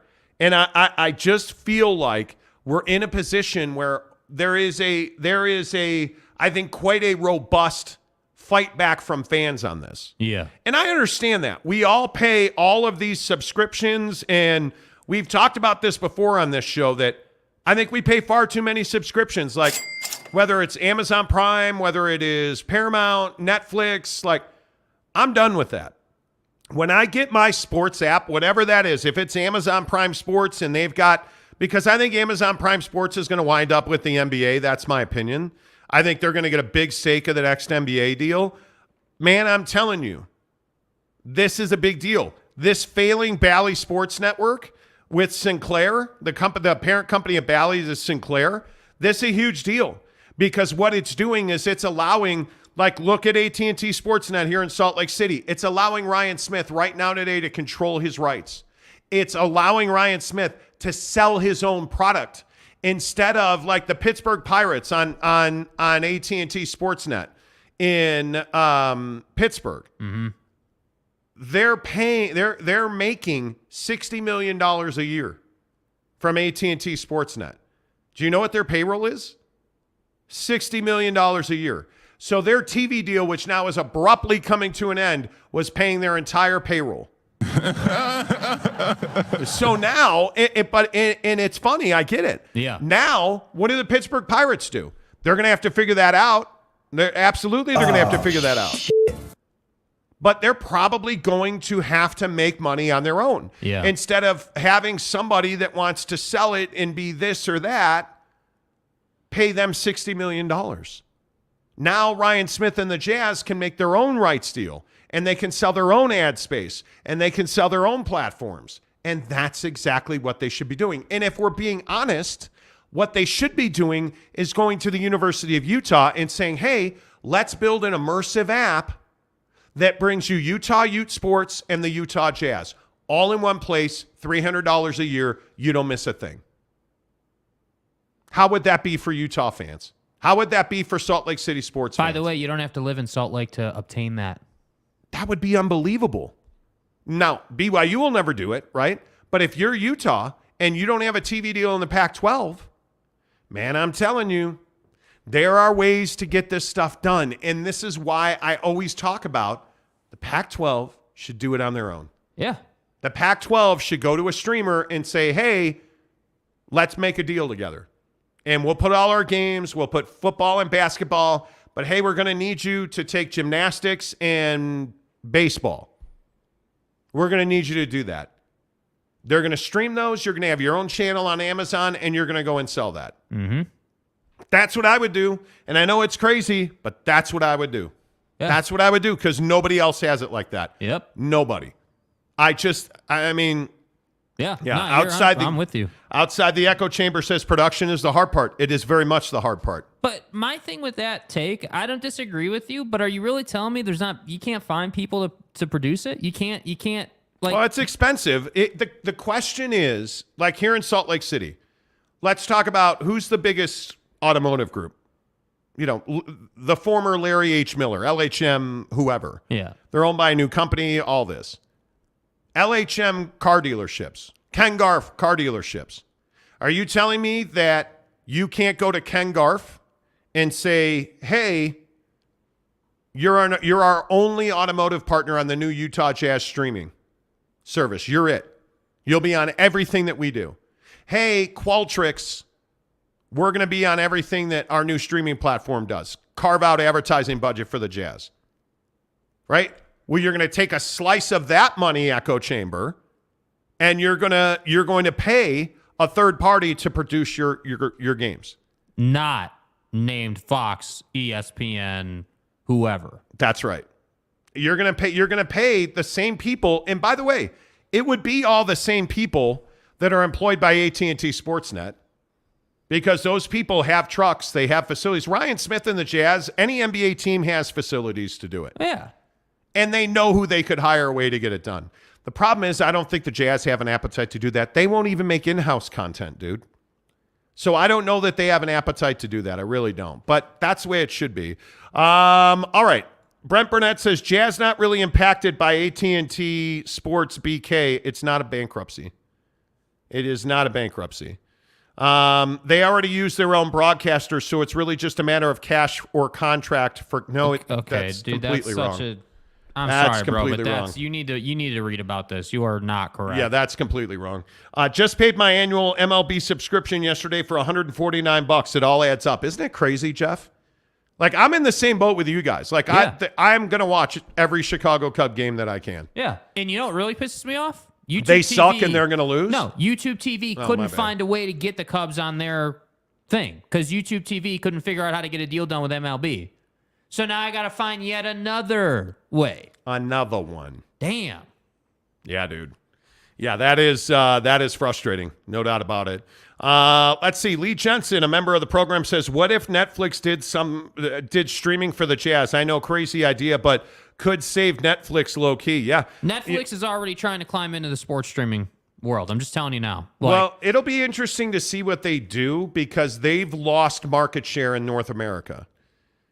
I posted a graphic on my Twitter. Let me see if I can get it. Like, who do you guys in the comments section? Interesting experiment. Who do you guys pay for entertainment? Are you a Netflix guy? Are you a Amazon Prime person? Like, what are you? Because there's an interesting little graphic that came out today about the streaming services around the world. And as I put this up for you guys, comment on who you pay to stream. And let's see how you guys feel about this. Because what I think is so interesting is look at on this graphic right here. Look at where Netflix is. Netflix is all over Europe.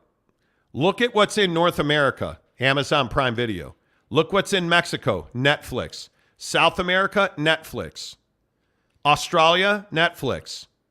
Like you look at the way that the world is sliced up, and you start to understand that there are options out there, man.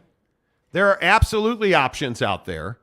And it's crazy to me that Netflix has 78 countries around the world where they are the preeminent entertainment choice on stream. And I think this is a very interesting look because Amazon Prime only has 5. Mm-hmm. Yet what 5 countries are those?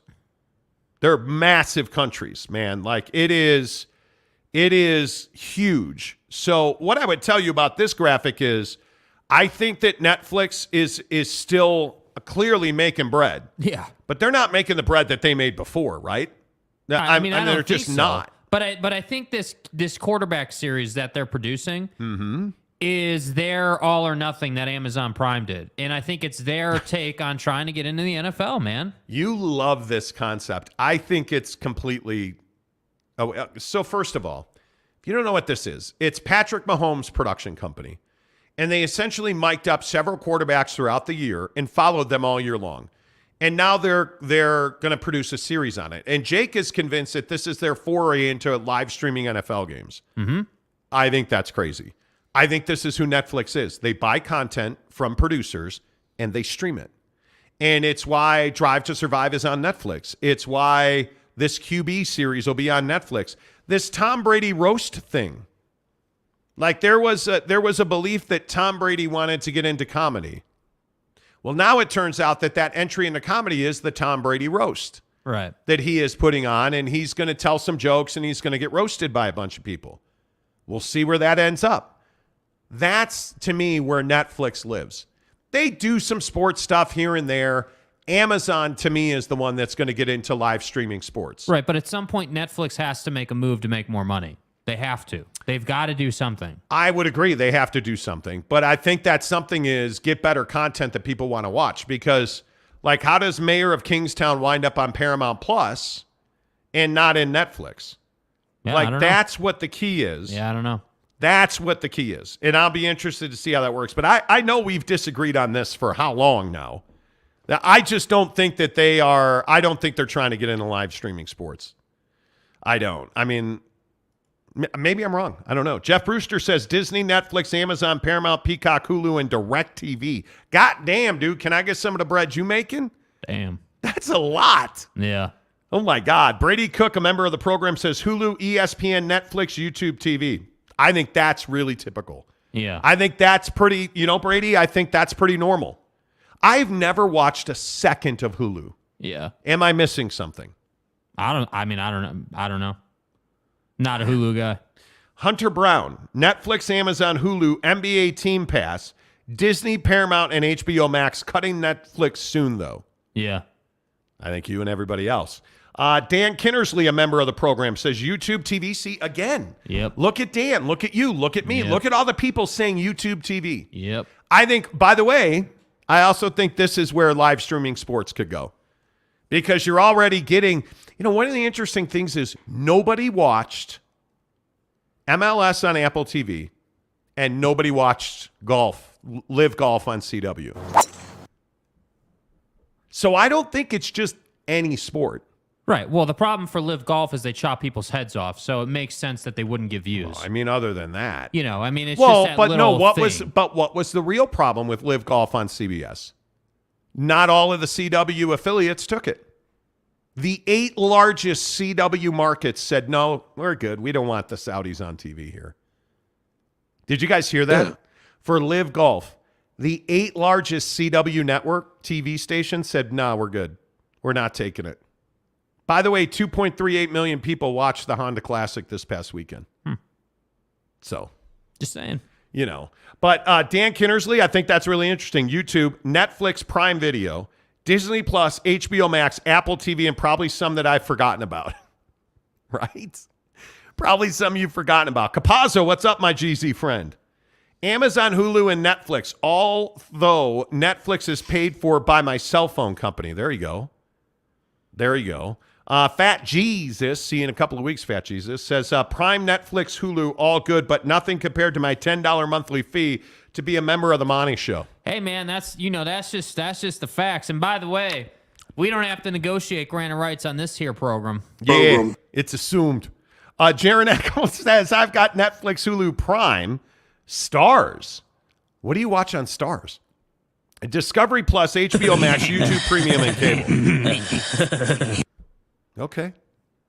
I mean, I think that's very interesting. Yeah. I do. Bucked Up is the official energy drink of the Monty Show, and they are also our presenting sponsor, along with our friends at Papa Murphy's Pizza, the Big 5-0 birthday bash. Boy, I am super stoked.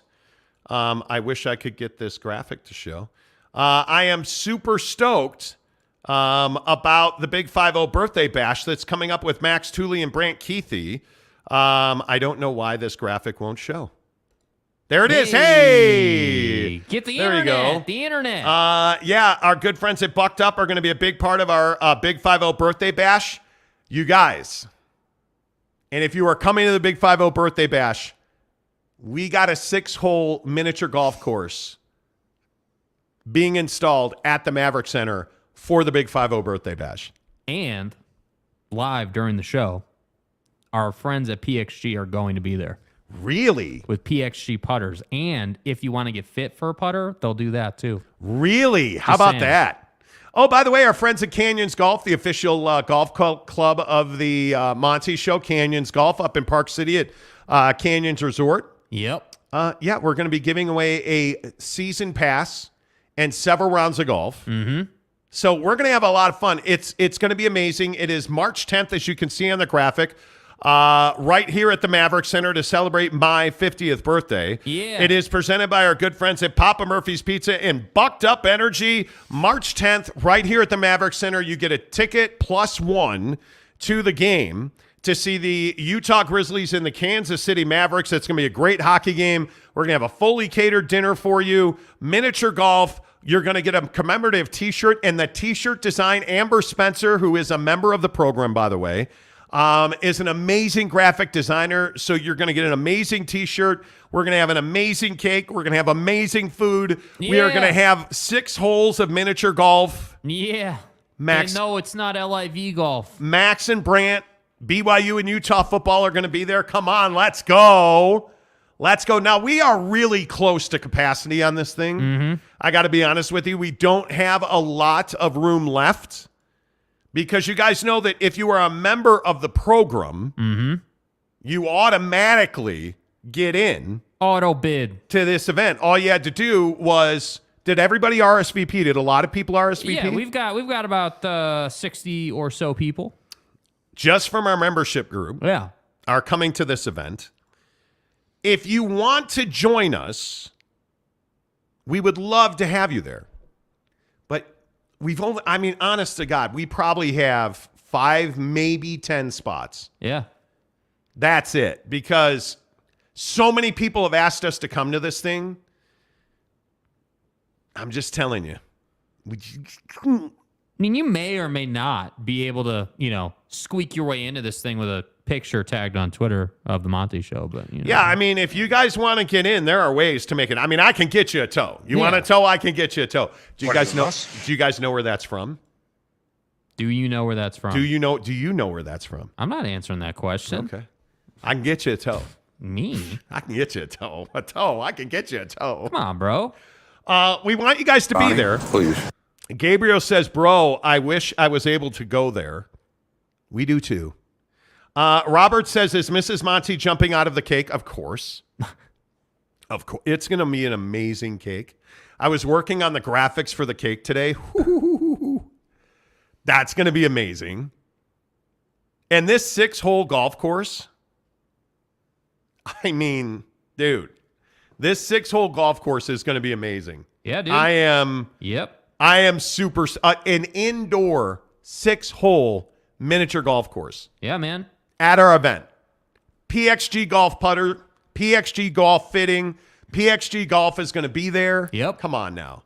Yep. Come on now. James Knight says the Jazz were unlucky running into the might of the Spurs. LOL. Well, guess who they have on Friday, James? Dude. Oh, the Josh Giddies. OKC. I'm so, yeah. There better be a 51st birthday bash. Next year, we've talked about having a Christmas party. Yeah. We have talked about having a Christmas party. Maybe a little 4th of July bash. Maybe. Geoff says, Jake, I DM'd you a couple of hours ago. My wife and I want to go. I know. I've been doing some accounting. We really do. There's a ton of demand for this event. Yeah. I think, obviously, it's not my birthday. A lot of people want to see Max and Brant Keithy. Yeah. Obviously. They're going to drop the first puck. I'm telling you, listen. I am the captain now. Listen to me, okay? Wait, hold on. Do that again. Listen, I am the captain now, okay? Listen to me, okay? I'm the gatekeeper. Get your ass on Twitter. Take a picture with a sign that says The Monty Show. Get creative. Or even just a screen grab. If you want to come to this event and you are not a member, you haven't RSVP'd already, because if you have, you're in. Yeah. But if you want to come to this event, you want to meet Max Tooley, you want to meet Brant Keithy, you want to play mini golf, you want to see great Grizzlies hockey, eat an awesome meal, have some great cake, take pictures and autographs with the guys. It's going to be amazing. Drink some bucked up. Win a TV. Yeah. RC Willie is giving us a 50-inch TV to give away. It's going to be wild. Dude, it's going to be wild. We're working on some stuff for this event that's going to be crazy. Put some effort in here. Get on Twitter. Do something. Yeah, and you can. Why don't you hit Jake up? Jake has nobody that follows him on Twitter. Can you do something for me? Jake has nobody that follows him on Twitter. Yeah. You can tweet at Jake, SLC Jake. If you just tweet at Jake a picture of you watching the show, or a picture of the show, or of your TV or your phone or your radio or wherever you're watching the show. Creativity here, people. The more creative you get, the better your odds, right? If you get more creative, you send something that really catches my eye, your chances go way up. That's what I'm saying. Yeah, because this thing's gonna be off the chain. Yeah. It is really going to be off the chain. Did I miss? Some people are saying that I missed. Oh, I did. I am so sorry. Bro, you casual. I am so sorry. Charlie Piazza gives us $4.99 to say a little off topic, but do you guys know about Utah Tech's football-only conference? If so, can you explain why they did that? They did that to get a better seat at the table. They did that because it auto-bids them into the FCS playoffs. Yeah, kind of like members into the bash. And what they want to do is they want to get into the D1 playoffs. So they're hoping to raise their profile so that they have a chance to win a national championship at both levels.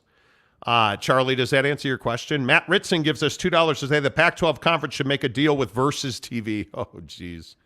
You guys remember Versus TV? Because it's garbage. You know, Mike P says obscene nudity inbound to Jake's. By the way, yeah, we were talking to Ryan Kanasowicz, the head coach and general manager of the Utah Grizzlies yesterday. Yeah. And he was telling us about the Stanley Cup coming to the building the next day. Like Friday, March 10th is the Big 5-0 birthday bash. Saturday, March 11th, the Stanley Cup is coming to the Maverick Center. So, I mean, if you really twisted arms, you want to come and see the Stanley Cup and come to the Big 5-0 birthday bash? We may or may not know some people and could help. I know, you know. Mike P says, I didn't know there was Grizzlies hockey involved. Yes. Bro. Yes. Absolutely. That we're doing it dude. at the Utah Grizzlies There's a game, bro. You're going to get a ticket to the game, my man. Mike, that's why Mike. That's why we're doing it that night. Yeah. You know, it's going to be amazing. Yeah, like we're not just going to throw an event in an empty building. And by the way, Bucked Up Energy is the official energy drink of the Monty program. Okay, fine. Hey, Monty. Oh, good time. Is it time to chug one? Is that what you're doing? No, because then I'm going to burp. Listen to that thing. Oh, let's do it like it's whiskey. Do you guys know if you want to say thank you? If you want to sniff the way a whiskey tastes, press your tongue against the top of your mouth and then inhale. And you will that's so I'm crazy. unfamiliar with it. That's crazy. You can smell the taste. You can taste the smell.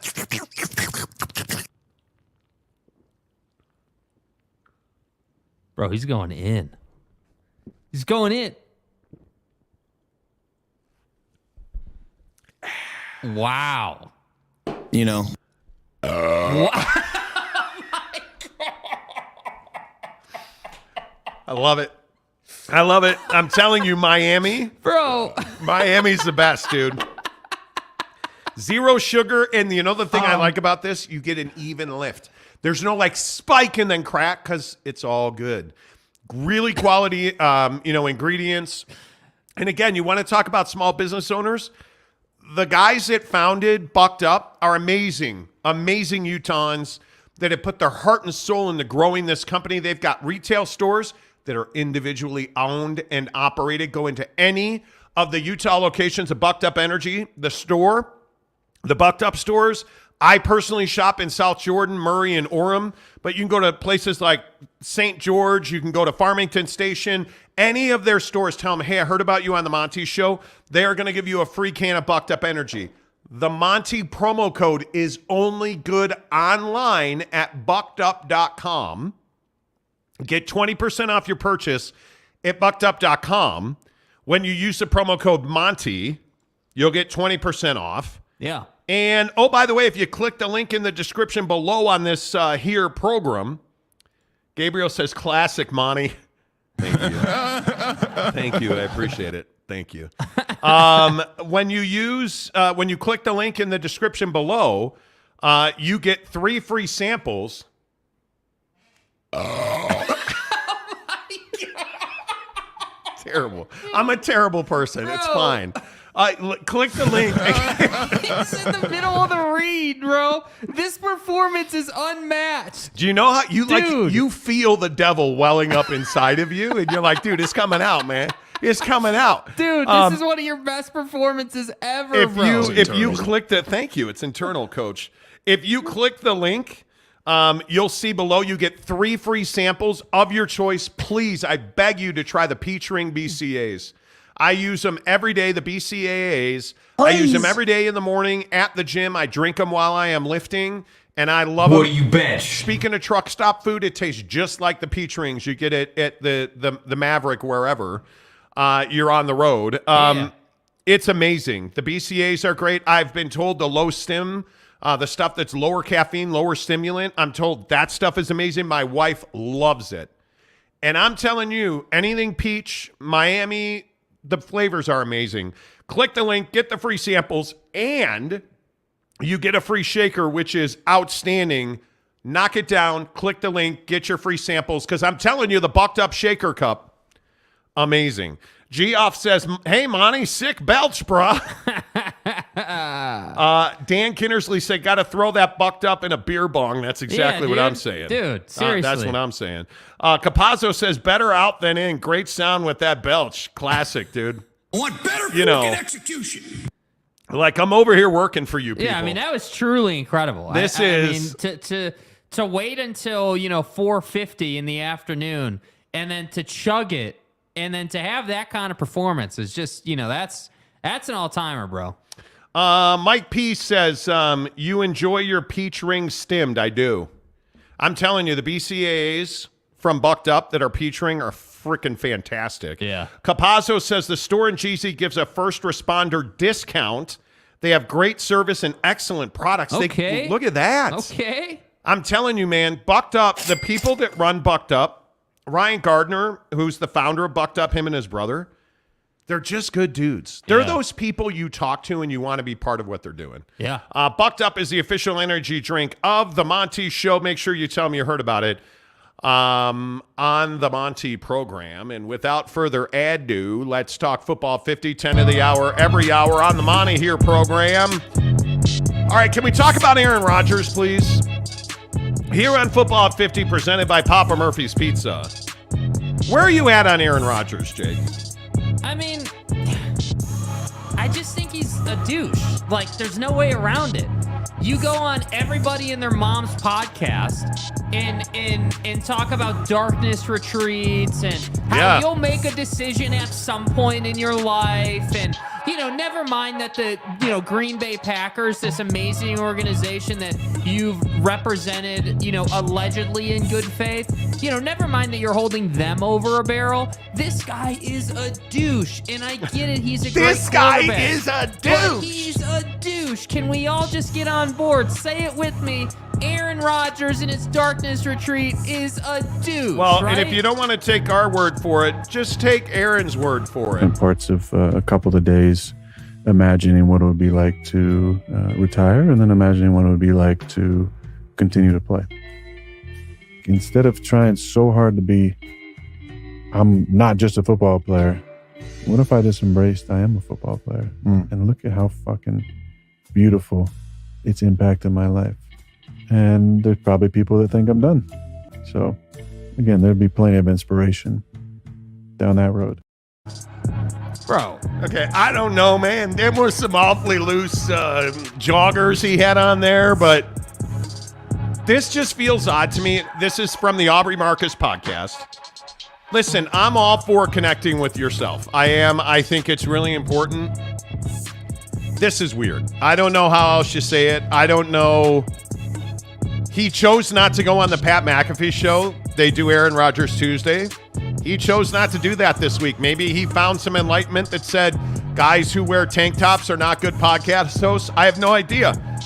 But he went on Aubrey Marcus's podcast. I don't know Aubrey that well. I've seen some of his stuff, and it's just like that holistic feeling. Let's smoke weed and talk football with Aaron Rodgers. Excuse me, it's ayahuasca, please. Let's drink because you drink ayahuasca. Oh, you my don't bad. smoke. Sorry. Let's snort ayahuasca and talk about retirement, Aaron. You're a douche, bro. This is weird, and I want to play it again because I want to do it justice. But in the comments, does this at all register with you guys? Like, do you care about Aaron Rodgers? Do you care what he does with the Packers? Because I don't. We learned absolutely nothing about him in this bite. In parts of a couple of days, imagining what it would be like to retire and then imagining what it would be like to continue to play. Instead of trying so hard to be, I'm not just a football player. What if I just embraced I am a football player? And look at how fucking beautiful it's impacted my life. And there's probably people that think I'm done. So, again, there'd be plenty of inspiration down that road. I don't know, man. He said today also that he is going to make a decision very quickly because he understands the impact it has on him and the Green Bay Packers. Yeah. He is going to play, and he's not going to be a Packer. And I don't think it's the New York Jets, but I could be wrong. I don't know what you make of this situation. It just feels weird to me. It feels very weird to me. I don't know how you explain it, but what do you guys make of this? I don't know, man. It bothers me. He is interested in being front and center. Who else? What other athlete? Like, help me. What other athlete does a darkness retreat? I don't know. In the middle of a contract negotiation. Help I me don't know, understand, man. bro. Gabriel says Aaron Rodgers pulling a Kyrie Irving in the sense of deep diving and metaphorical thinking. Yeah, I mean they're in similar ways sometimes, no doubt. I guess so. Did you guys hear about the field at the Super Bowl? How about this story? The old man that used to take care of the field for the Super Bowl, it's a full-time job. They have one dude. His job is to make sure the field's in good shape. He came out and ripped the guy who was in charge of taking care of the field for the Super Bowl. He said that he overwatered it, undersanded it, and brought it out of the sun much too quickly, and that's why they had the problems he had. He called him stupid. And I think this is amazing. This is groundskeepers fighting, Jake. This is so good because that field was embarrassingly bad. Yeah, and I think that, it's funny. We have the NFLPA did facilities polls, and we have, the Cardinals coming in as one of the worst teams in the league because, obviously this was held in Glendale and Phoenix. And you look at this, and what's incredible to me, look at how many F's are on here. Treatment of families, food service, nutrition, weight room, training staff, and locker room are all F's. So you're telling me that the NFLPA did an independent, ranking with everyone. You're telling me that I'm supposed to believe the new guy that handled the field where, everybody was slipping and nobody had footing, and I'm supposed to just be like, oh yeah, this old man needs to go back on his lawn quite literally and shut the hell up. No, I'm not going to believe that. That's amazing. That they hired a new guy for whatever reason. He did a crap job. The field sucked. Everybody was slipping. This is just classic Cardinals, man. It is totally classic Cardinals. And did you guys see that the people were so upset about the food that they served them? Should have given them the meatball marinara. At Papa Murphy's, we do more than just pizza. We do meatballs and marinara. Papa Murphy's does meatballs? Oh, I think you mean I do the meatballs and marinara? And how do you do it, Dad? How do I do it? How do I do it? Oh, well, we do it with savory ground beef covered in tangy marinara. That's how, honey. At Papa Murphy's, we make great pizza. And don't forget the meatballs. Order now at papamurphys.com. Use the promo code Monty25 to get 25% off your purchase at $25 or more at Papa Murphy's Pizza. I'm telling you guys, the meatball marinara is an absolute game changer. Whatever they're doing at Papa Murphy's right now, it's legendary because this double bacon cheddar pizza is phenomenal. And by the way, part of our Papa Murphy's experience, you're going to get free Papa Murphy's pizza. We're going to hand out certificates at the Big 5-0 birthday bash. It's going to be off the chain. Yeah. So you can try the double bacon cheddar pizza and the meatball marinara and the take and bake chocolate chip cookies. And you can download the Papa Murphy's mobile app. I'm telling you, it's awesome. Ooh, I almost lost my prepubescent voice cracking. Whoa. Amazing. Okay. The Monty Show is presented by our good friends at The Advocates, UtahAdvocates.com. No matter where you are, I'm telling you, if you've been in an accident, you need an attorney. And the thing that I love about The Advocates is they genuinely care about our community. And I know that I say this all the time, and people think I'm just being a fool and, you're just advocating for the advocates. That's very true. And you know why I do that? Because I look at the advocates and I look at what the advocates are doing, like with this blood drive. I'm amazed by it. And I look at the effort and the energy that they have put into this blood drive. And I see that, hey, you know what? We're going to give away $10 Amazon gift cards when you donate blood. Go to the UtahAdvocates.com/blog. Register for their blood drive. It's March 6th, so it's 5 days from today. I'm telling you, it's a great cause. And the thing that really stands out about the advocates is they do this stuff all the time. They have winter safety checks for cars, and they really care about their community because they know what happens when you don't do this stuff. And they know what happens. Like when you guys get in an accident, the thing that really stands out to me is there is a right and a wrong way to handle an accident. We were talking to one of the guys from the Advocates yesterday about how to structure your insurance premiums and what those premiums actually pay for. Like, who thinks about that? I haven't, I was talking to Mrs. Monty about like insurance, and the reason you never change insurance agents or banks is because it's too difficult. It's too much of a hassle, but I can't tell you. I've never looked at what's in my auto insurance policy. I'm going to now because the advocates say, hey, you got to know. You got to understand what you have. Underinsured motorists, non-insured motorists, like all this stuff's expensive. And the thing that I always say is your insurance company has thousands of lawyers representing them, not representing you, not fighting for you, fighting for your insurance company. And as somebody who's had to fight for my money in a totaled car situation, trust me, having an advocate on your side is really important.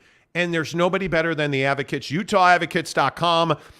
Make sure you tell them you heard about it on the Monty Show. There's a little chat function where you can hit chat with a lawyer 24/7, 365 right on their website, no matter where you are. TheAdvocates.com. To register for the blood drive, UtahAdvocates.com/blog.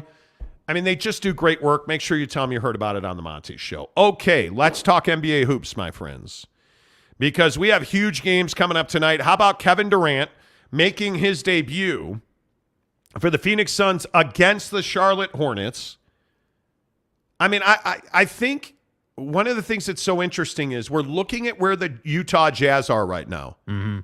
And you look at the move that the Phoenix Suns made is incredible. Are the Phoenix Suns with Chaboy, because for those of you that are new to the show, Jake is a massive Kevin Durant fan. Yeah. Slurp it up, dude. Slurp it up. Right. Are the Phoenix Suns now NBA Finals good?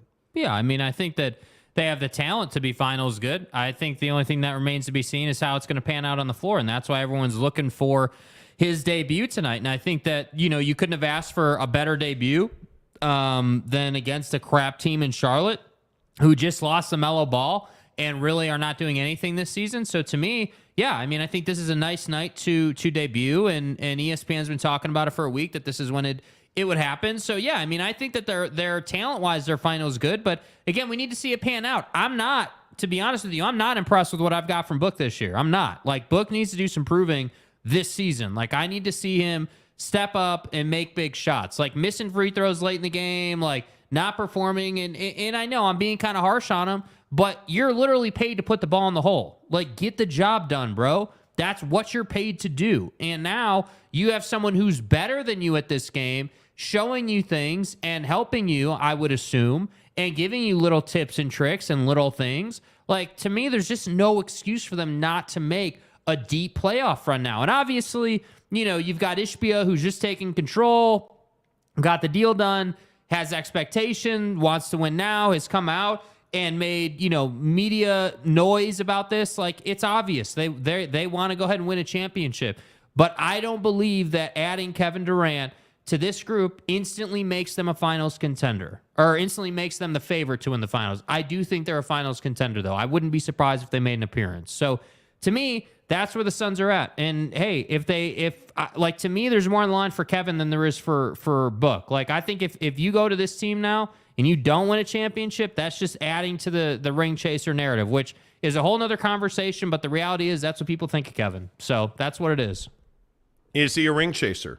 I don't see how he's not. But by the way, why is that a bad thing? Yeah. Why is it a bad thing that Kevin Durant is chasing a ring and wanting to build his resume? I've never quite understood why people want to rip players who go to places where they are best served to win a championship. Kevin Durant's more likely to win a championship in Phoenix than he was in Brooklyn. I don't think there's any doubt about that. You add Kevin Durant to even Chris Paul, Devin Booker. You add him to that group, even taking out Mikal Bridges and Cam Johnson.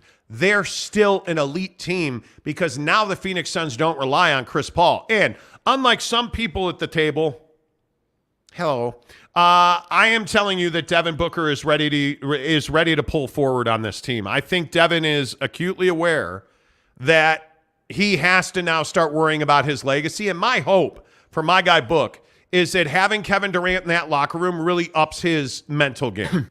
That's what I'm hoping for, because I'm tired of hearing about, we don't double team in the offseason, brah. I'm tired of hearing about that. intramurals, brother. I'm tired of hearing about it. I think Devin Booker only silences his critics when he's making shots in the playoffs. He's got to knock down the three at a high level, and I think they have to win the Western Conference to go back to the NBA Finals. Yeah, no, I completely agree. And I think, it was awesome to see them make that NBA Finals run. And I think, honestly, I think that really helped Book's resume.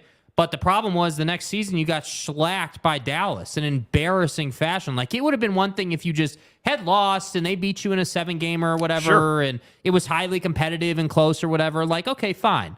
But that's not what happened. I mean, you got embarrassed, and that was really tough, man. That was extremely difficult to watch. So, to me, I think you got to win a championship. It's a very simple but difficult task. I don't disagree with that. While we talk NBA hoops, make sure you give us a thumbs up. Please hit the like button. It really helps the channel grow. We've had over 2,000 views today, and I think we are only at 95 likes. 2,000 views, and we're less than 100 likes today. If you guys could hit the like button, that would be phenomenal. Best team in the Western Conference right now. Before we talk about the Lakers, best team in the Western Conference right now is the Suns. The Phoenix Suns. Yeah, I think so. I think you have to go with the Suns. Better than Denver. Yeah, I think so. Really? Yeah. Well, but what do we hear from Denver every year? What do I hear? But what do you not hear this year, though? And Jamal Murray, awesome. but Jamal Murray's back. I think he's playing incredible basketball. You gotta like what you see from MPJ. I like what I see. They're yet another team that's try hard. They're yet another team that can't, and they just haven't done it. They're Philly of the West. Wow. You haven't done anything. What have you done? Have you looked at all at what my guy Contavious Caldwell Pope is doing right now? Have you looked at all at what KCP's doing on the season? Yeah, I'm sure he's shooting it well. Oh my! I'm sorry. I thought you said you thought you were sure he was. Contavious Caldwell Pope right now is shooting, I said 45% from three. Stay hard. My man is at 4.5 threes a game, shooting 45%. His regular field goal percentage is 48% for a perimeter player. 2.5 assists, 1.5 steals, and he's 1.2 turnovers a game.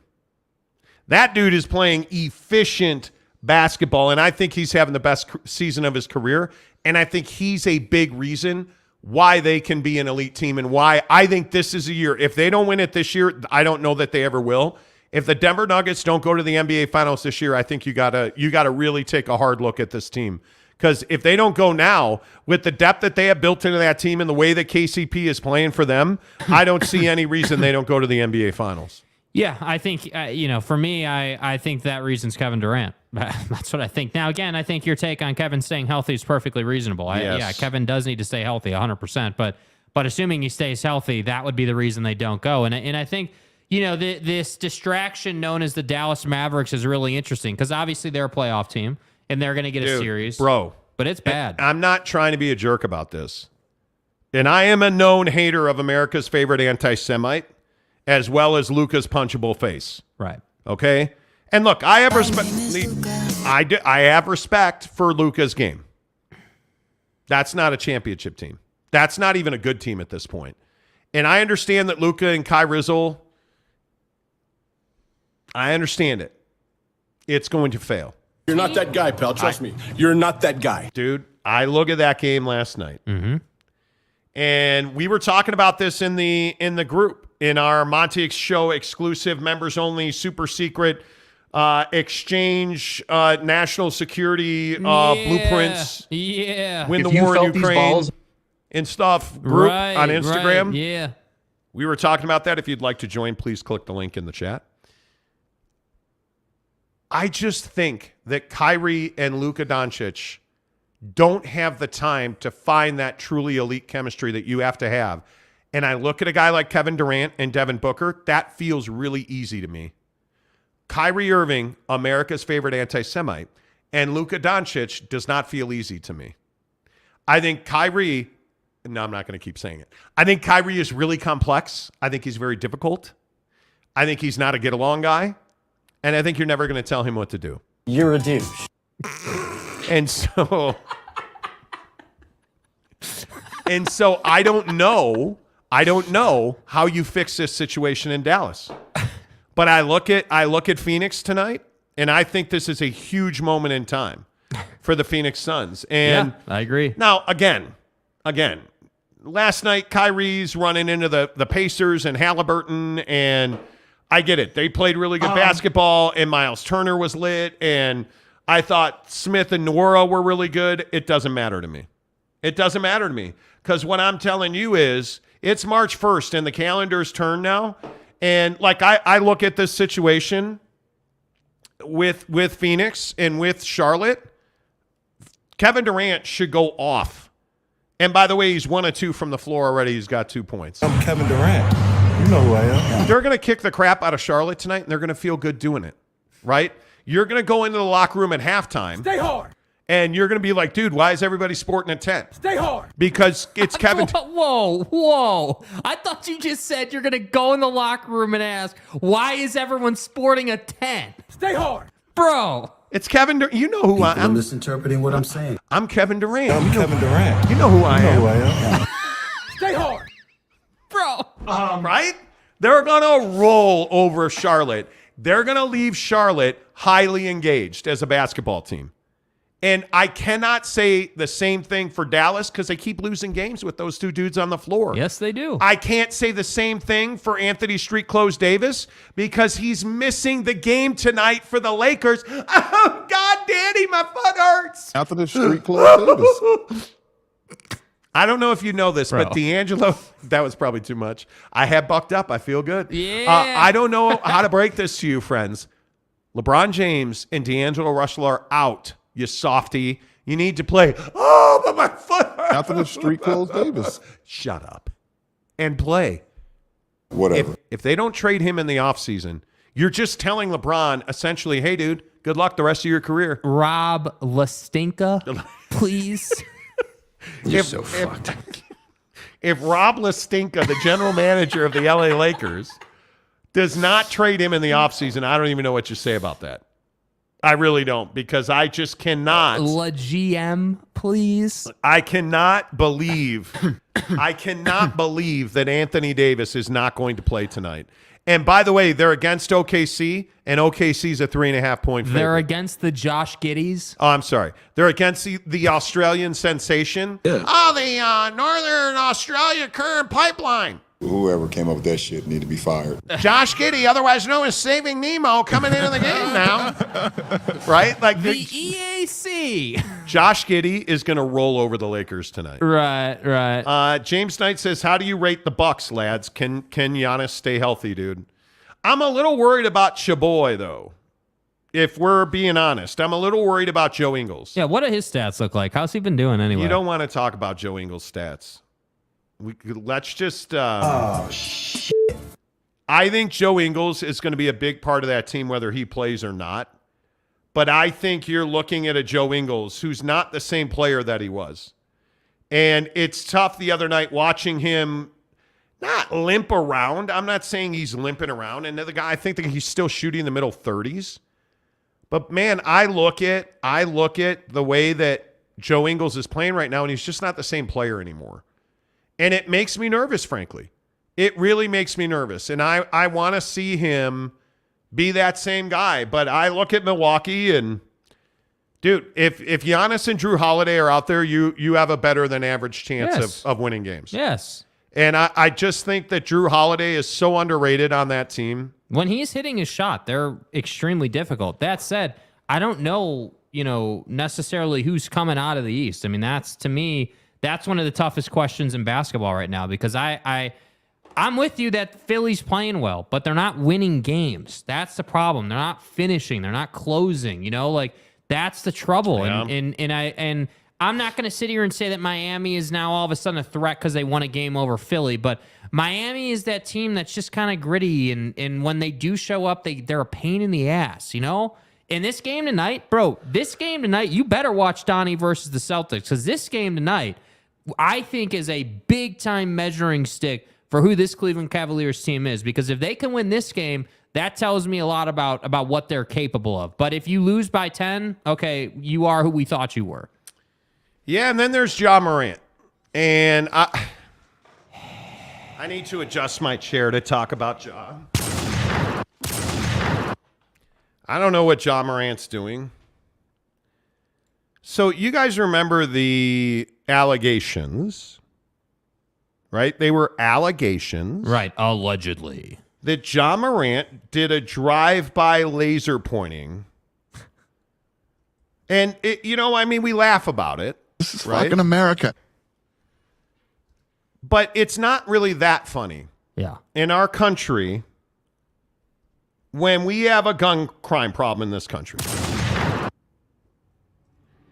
And then you hear this story that Ja Morant is accused of brandishing a firearm against a teenager. A 17-year-old.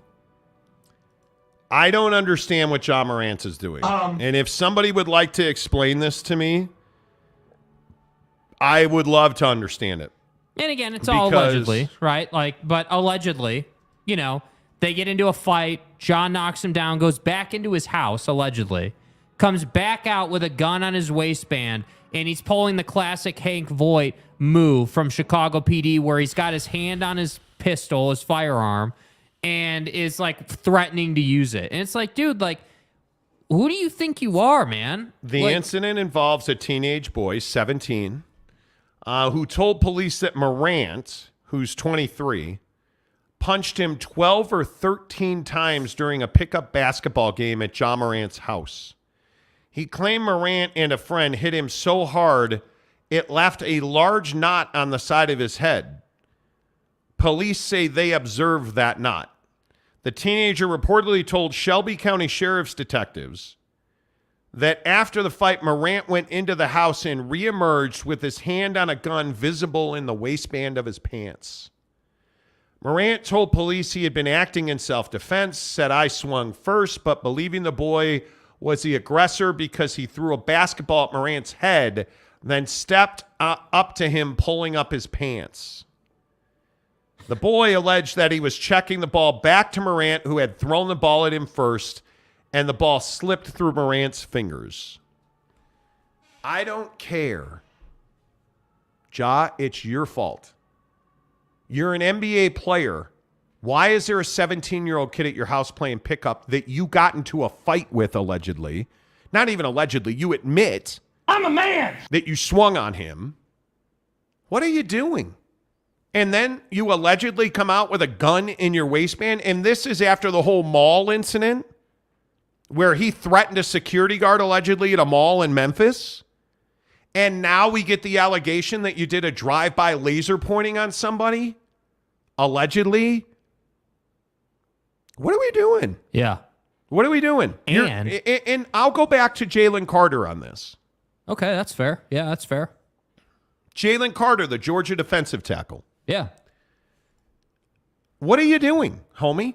You're out at 2:30 in the morning with a 24-year-old Georgia football staffer who's twice the legal limit drunk and a teammate of yours, an offensive lineman, and you are now accused of drag racing with them, street racing. That's an issue. The driver of the car that we now know crashed, and police say she missed a curve. She was going so fast. She was so drunk that she allegedly missed this curve and hit the curb, and the vehicle had an incident, and they both died. Jalen Carter, who is going to be the first non-quarterback picked in this draft, now is at the combine in Indianapolis. And now acknowledged today that he was called by the police, and they've told him there's 2 misdemeanor warrants out for him. And now we find out that he allegedly told the police he wasn't there, then he was there. And now we find out that media members have seen videos of 3 cars, which include another Georgia teammate, allegedly, a linebacker in a Dodge Charger, driving around the streets of Athens that night. at 2:30 in the morning in a Jeep Grand Cherokee Trackhawk, which is a $117,000 car. What are we doing? Oh, better yet, you're Ja Morant, you guys. Yeah. You're Ja Morant. You're 23 years old. You are one of the most exciting players in the NBA. You have everything that you could possibly want, including a massive brand new contract extension that is set to kick in next season, that's going to pay you 33, 36, 38, 41, and $44 million a year. So knowing that you sign that extension, you invite a 17-year-old over to your house, allegedly. You beat him. Then you are accused of going in the house, getting a gun, putting it in your waistband, holding it in your waistband, and threatening the 17-year-old with it. After you signed a shoe deal with Nike, after it just came out that Powerade signed you to be the face of their brand relaunch, because Powerade is doing a brand relaunch, and Ja Morant is the face of that. They released a video today. Bro, what are you doing? You're probably making $100 million a year. You have to be, yeah. And you're getting into a fight with a security guard at a mall, allegedly. You're pointing lasers at the opposing team bus in drive-by fashion, allegedly. And now you allegedly beat a kid and then brandished a firearm. Seems like something a $100 millionaire would do. What's the question? Do you understand how much money these guys don't care about? Do you understand that when you're making that kind of bread, and this is the fascinating part about Jalen Carter at Georgia. Yeah. Dude, you haven't even gotten a paycheck yet.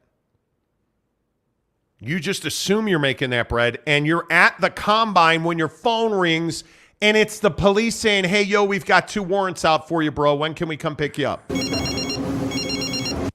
Good Lord, my guy. Yeah, that's not good, man. Am I making too much out of this? Like, I feel like this is the stupidest thing I've heard. I am amazed by it. Yeah. I'm just wasting their opportunity. It's constant with athletes. And I know it's cliche or whatever. What are you doing? I use midnight. What are you doing out past midnight? Furthermore, wait a minute. You're celebrating your national championship. You've made history. But you're partying with a 24-year-old female football staffer and a teammate. She's twice the legal limit, so you guys think you're going to go out and street race around Athens? And I'm going to draft you? Nah, I don't think so, dude. You drafting Stetson Bennett? No, I'm probably not. Stetson Bennett's 37 years old, and he's not 37. And you're hiding behind walls and in people's yards trying to get away from the police? Probably not. So wait. Probably not. Georgia's got a real good reputation going here, don't they? Well, and this one's terrifying right here because E.T., you ain't wrong. Yeah. You probably don't even know the Gilbert Arenas Oh, yeah. story. Locker room Desert Eagle. Yeah, I remember. We all remember. Yeah. That's not a bad comparison. Playing cards, pulls out a Desert Eagle, threatens to kill somebody. Yeah, not a great look. D-Rock Irish says NFL will draft this guy. Moral compass is screwed up. Dude. Jeremy Callahan, yeah, seriously. Jeremy Callahan says, why is there kids at your house? Are you Michael Morant? Exactly. Damn. Get it, Michael Jackson? See what he did there. See what he did there. I'm sorry, man. You can't have 17-year-old kids at your house and get in a heated pickup game. You can't do it.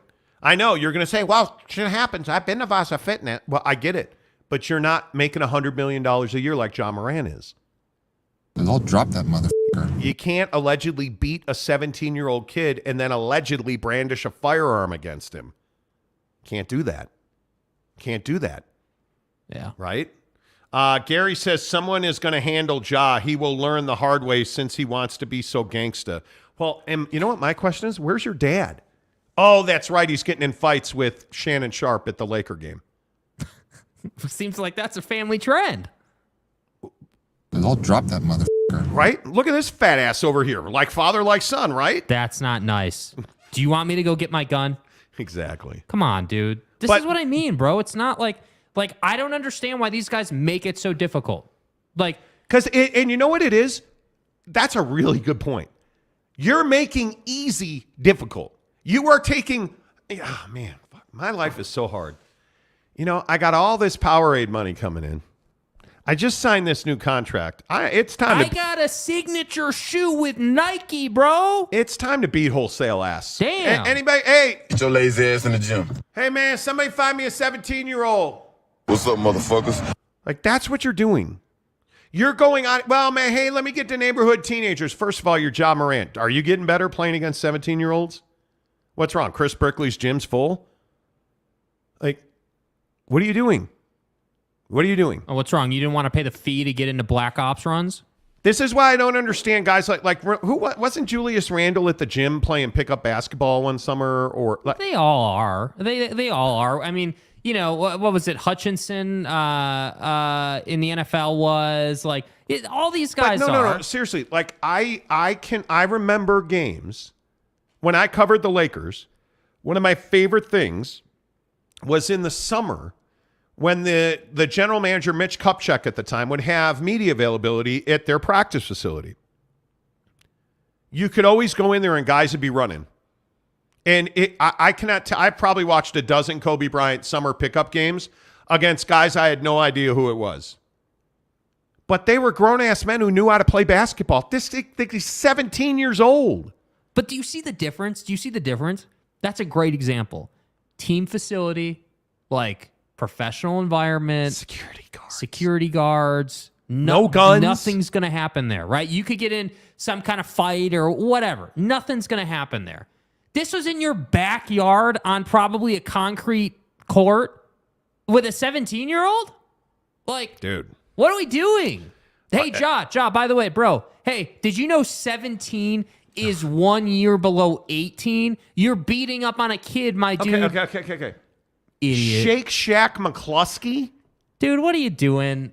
Well, hello there and you're welcome. Shake Shack McCluskey? Bro. You know. Dude. Hey, I'm disappointed. Shake Shack is amazing. Dude, listen.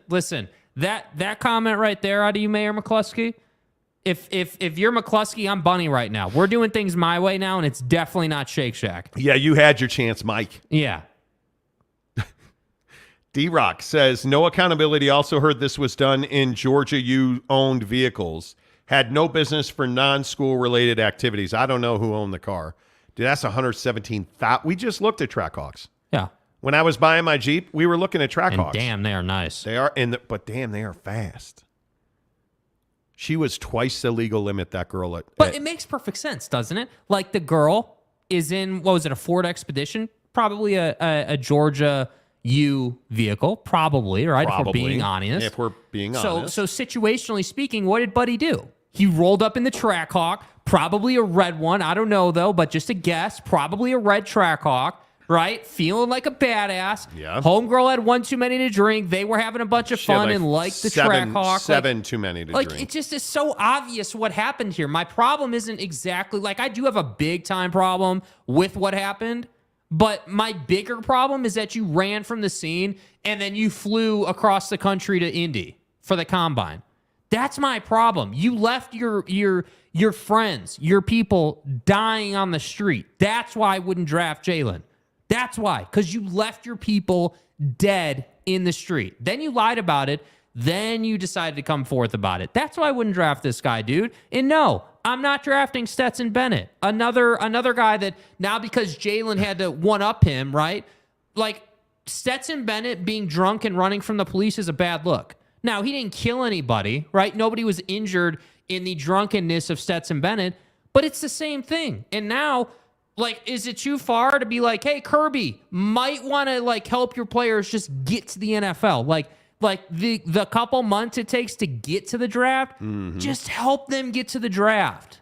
Take the track hawks away, take the PBR away, and get their ass in the gym and get them to the draft, and then you can move on. Like, I'm just tired of it, bro. You don't hear this out of Bama. Okay. Damn. First of all, Stay hard. That's right. I agree with you, That's Mayor. right. I Stay agree hard. with you. Stay hard. Stay hard. Mayor McCluskey. And now we got a comment dumping. Here it is right here. Listen, Bunny. Stay hard. Stay hard. Stay hard. Exactly. Little bunny. Jaron Eccles says Ja could literally play pickup with anyone he wants and yet chooses a 17-year-old. In your backyard? That's crazy. If I'm an NBA player, the only concrete court I'm playing on is Rutger Park. That's it. Dude, Whopper McCluskey now says Habit Burger or Alex Caruso. You know? Why are you trying to bring up food right now? Yeah, that's stupid. Yeah, then there's this idiot at Alabama basketball. Did you hear the coach's explanation of this? Damn. The coach at Alabama said, oh, yeah, it's like, our guys, if this wasn't about the shooting, no, bro. Our guys were patting him down because this guy who was involved in delivering a gun allegedly to commit a murder. Brandon allegedly. Miller. I didn't want to say his name. Well, I know his name. Brandon Miller from Alabama was alleged to have delivered a gun that was used in a murder. And they're doing this pat-down introduction. He walks out of the introduction line, and they pat him down like he's entering through a metal detector. People did not think that was funny. The coach is like, wow, listen, it was my fault, but it wasn't about the other thing that he wasn't allegedly involved in. They were saying that they were acting like TSA. Like, you guys, listen how my Alabama Crimson Tide roll. They were doing it because, see what they were doing? It's a skit. They're the TSA, and now Brandon's cleared for takeoff. Congratulations, but that's bullshit. I mean, brilliant, right? No, I mean, I understand why we can't do it in thoughts and prayers to It's sort of a natural reflex. the dead people. Anyway, the point is, how brilliant are my players? That's essentially what happened. dude. He said they were doing a TSA check and Brandon was cleared for takeoff. Let me get this right. What? I'm glad this got brought up. Let me get this right. This is the first time that Alabama basketball has been relevant in I don't know how long. And I'm not some college basketball expert, certainly. Clearly. But I can tell you Alabama basketball hasn't been relevant in a minute. The first time that you're relevant, and I do believe they are ranked number 1 for a week so far this season. It might have been a couple weeks or whatever. The first time you're relevant in how long? You're going out and getting into scandals and getting into issues, and then, let me get this right, you want to celebrate it in the introductions? Dude, No, Jake. what are we doing, Jake, bro? The TSA, he's cleared for, like, airport. Yeah, I know what time it is. He's cleared for takeoff. And Yeah, take off to a jail cell. Idiot. Whopper McCluskey says they literally could have done anything else in introductions. That's literally what I mean. anything. But you know why they did this. You know why. How about a high five? Well, no, they might be celebrating. Hi, Kate. Good job delivering that gun, dude. There's some wild shit going on right Come on, bro. You know what they are at Alabama for this? And this is Alabama basketball. You guys are assholes. Yeah, you That's are. what you are. You are. And Yeah. it's amazing to me. It's not the TSA. You cannot tell me that's what that was. Let's consult the douche meter. The douche meter is exploding. Get a fast pass for Douche Mountain. And 'cause you're the admittedly, douche. it was pushed into the red by this guy's shirt today. That guy's definitely a douche. But now talking about Alabama, it's like into the real-o-meter. I mean, You're a come on. douche. Dude. Okay. Jeremy Callahan says, ask the Oklahoma Sooners how relevant Alabama basketball is. But is that lost on anyone? You guys haven't meant a damn Dude. thing in like a decade. Dude. The first time Dude. you get even a little bit of love from ESPN, what happens? Dude. I just can't believe it.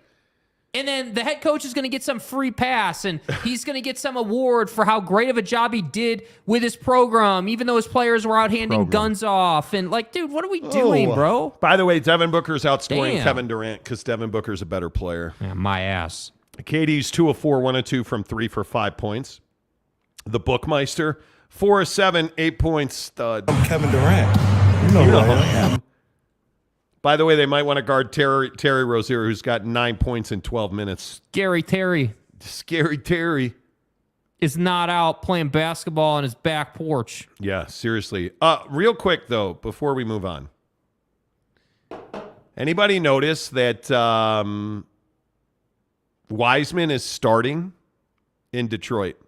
Tonight he's played 6 minutes. He's minus 11. Because it's garbage. James Wiseman is minus 11 in. Do you guys know how difficult that is? Do you know how hard it is? Stay hard. To go minus 11 in 6 minutes. Yeah, it's a little more difficult than doing TSA celebrations in the introduction. Okay, somebody's got stuck in their craw and stuff. Yeah, next question. He's minus 11 in 6 minutes. By the way, my guy, Zach LaVine, he's not my guy. He's got 14 points, 2 of 3 from 3. So, James Knight says, talk about the game. What game would you like us to talk about? Gary says, this is what happens when you hook up with your cousin. Well, you ain't wrong.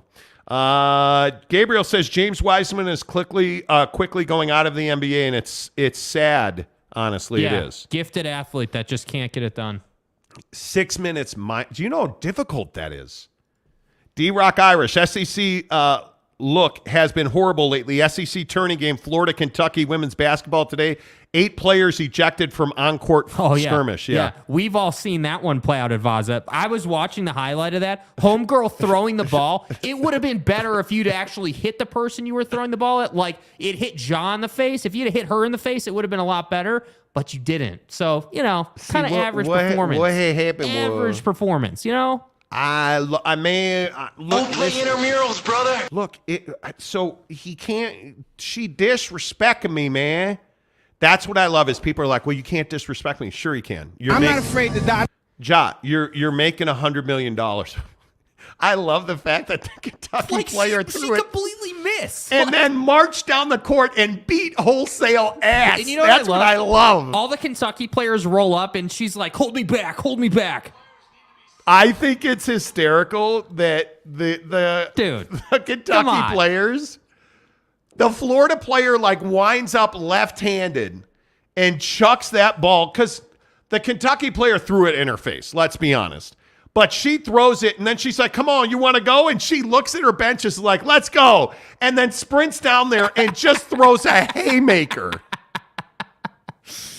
And then it just, all hell broke loose. Dust up.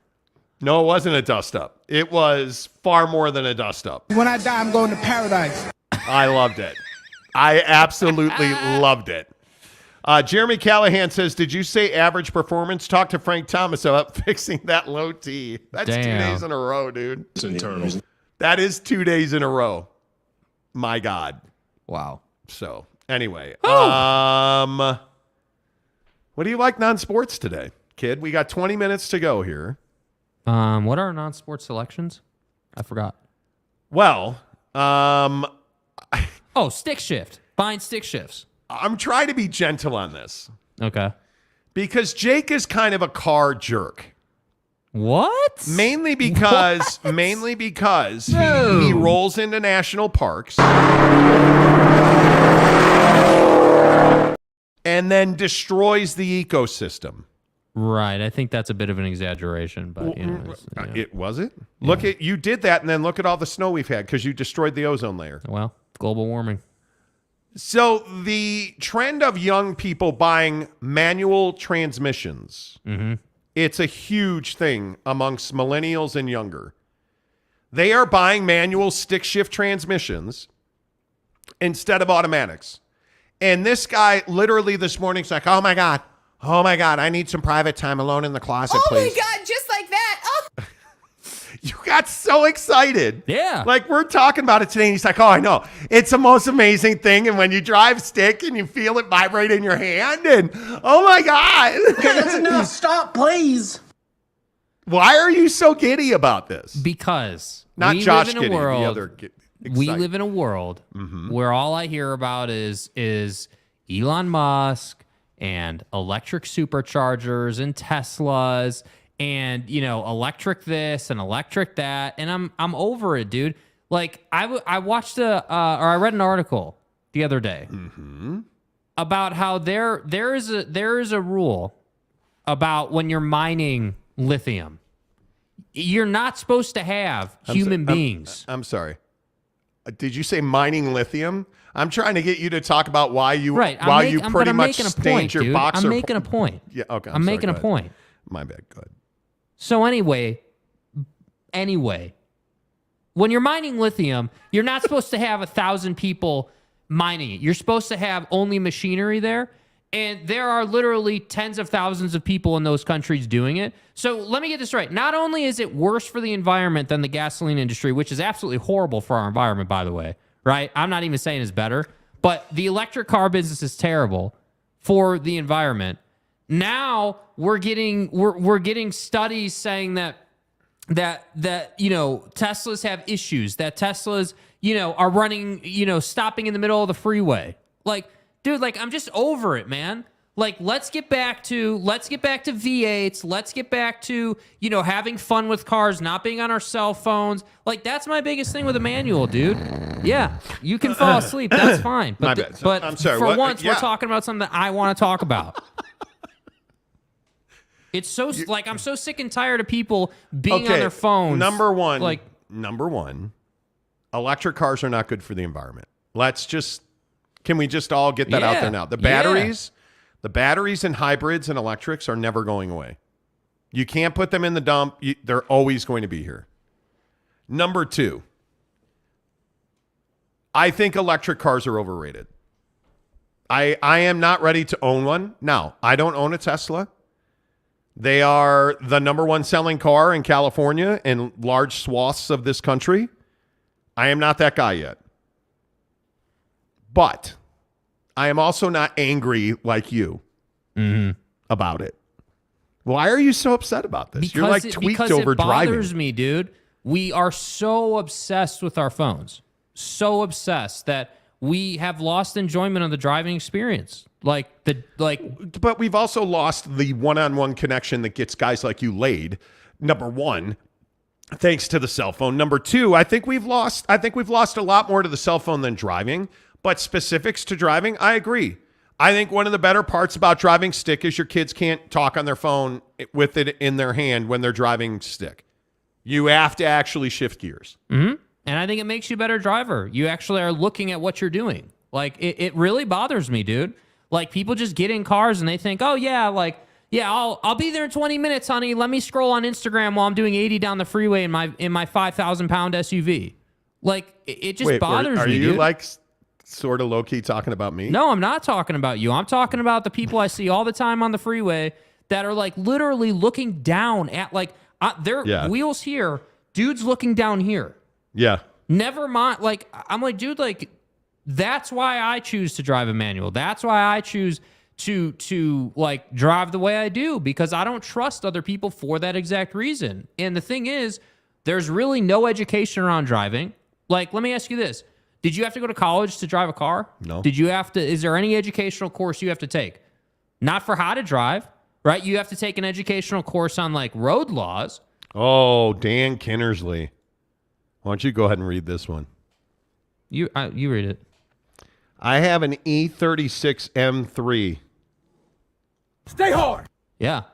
For my manual fix and my Sierra 2500 HD Duramax. God, dog, dude. What do you do for a living? For my daily driver to counter all the electric garbage. Yeah.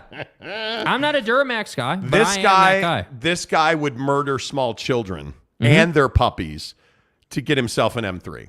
Yeah. Yep. 100%. And you would love it to be manual. Yep. Manual V8 M3. 100%. Sold. I think there is a lost art in driving, and stick shift needs to come back, because I think everybody should have to learn how to drive on a manual transmission. Because if you don't know how to drive stick, you're driving, you're not really driving. The driving experience for those of us that enjoy wheel time is absolutely in a manual transmission. And I think it connects you to your car a lot more, because there's every clutch is different. And once you learn to drive stick, you can drive any stick. But what you learn pretty quickly is every clutch feels a little different. Mm-hmm. Every second gear is a little different. How you reverse. Do you got to push down and pull forward, or push down and push forward, or push down and pull back?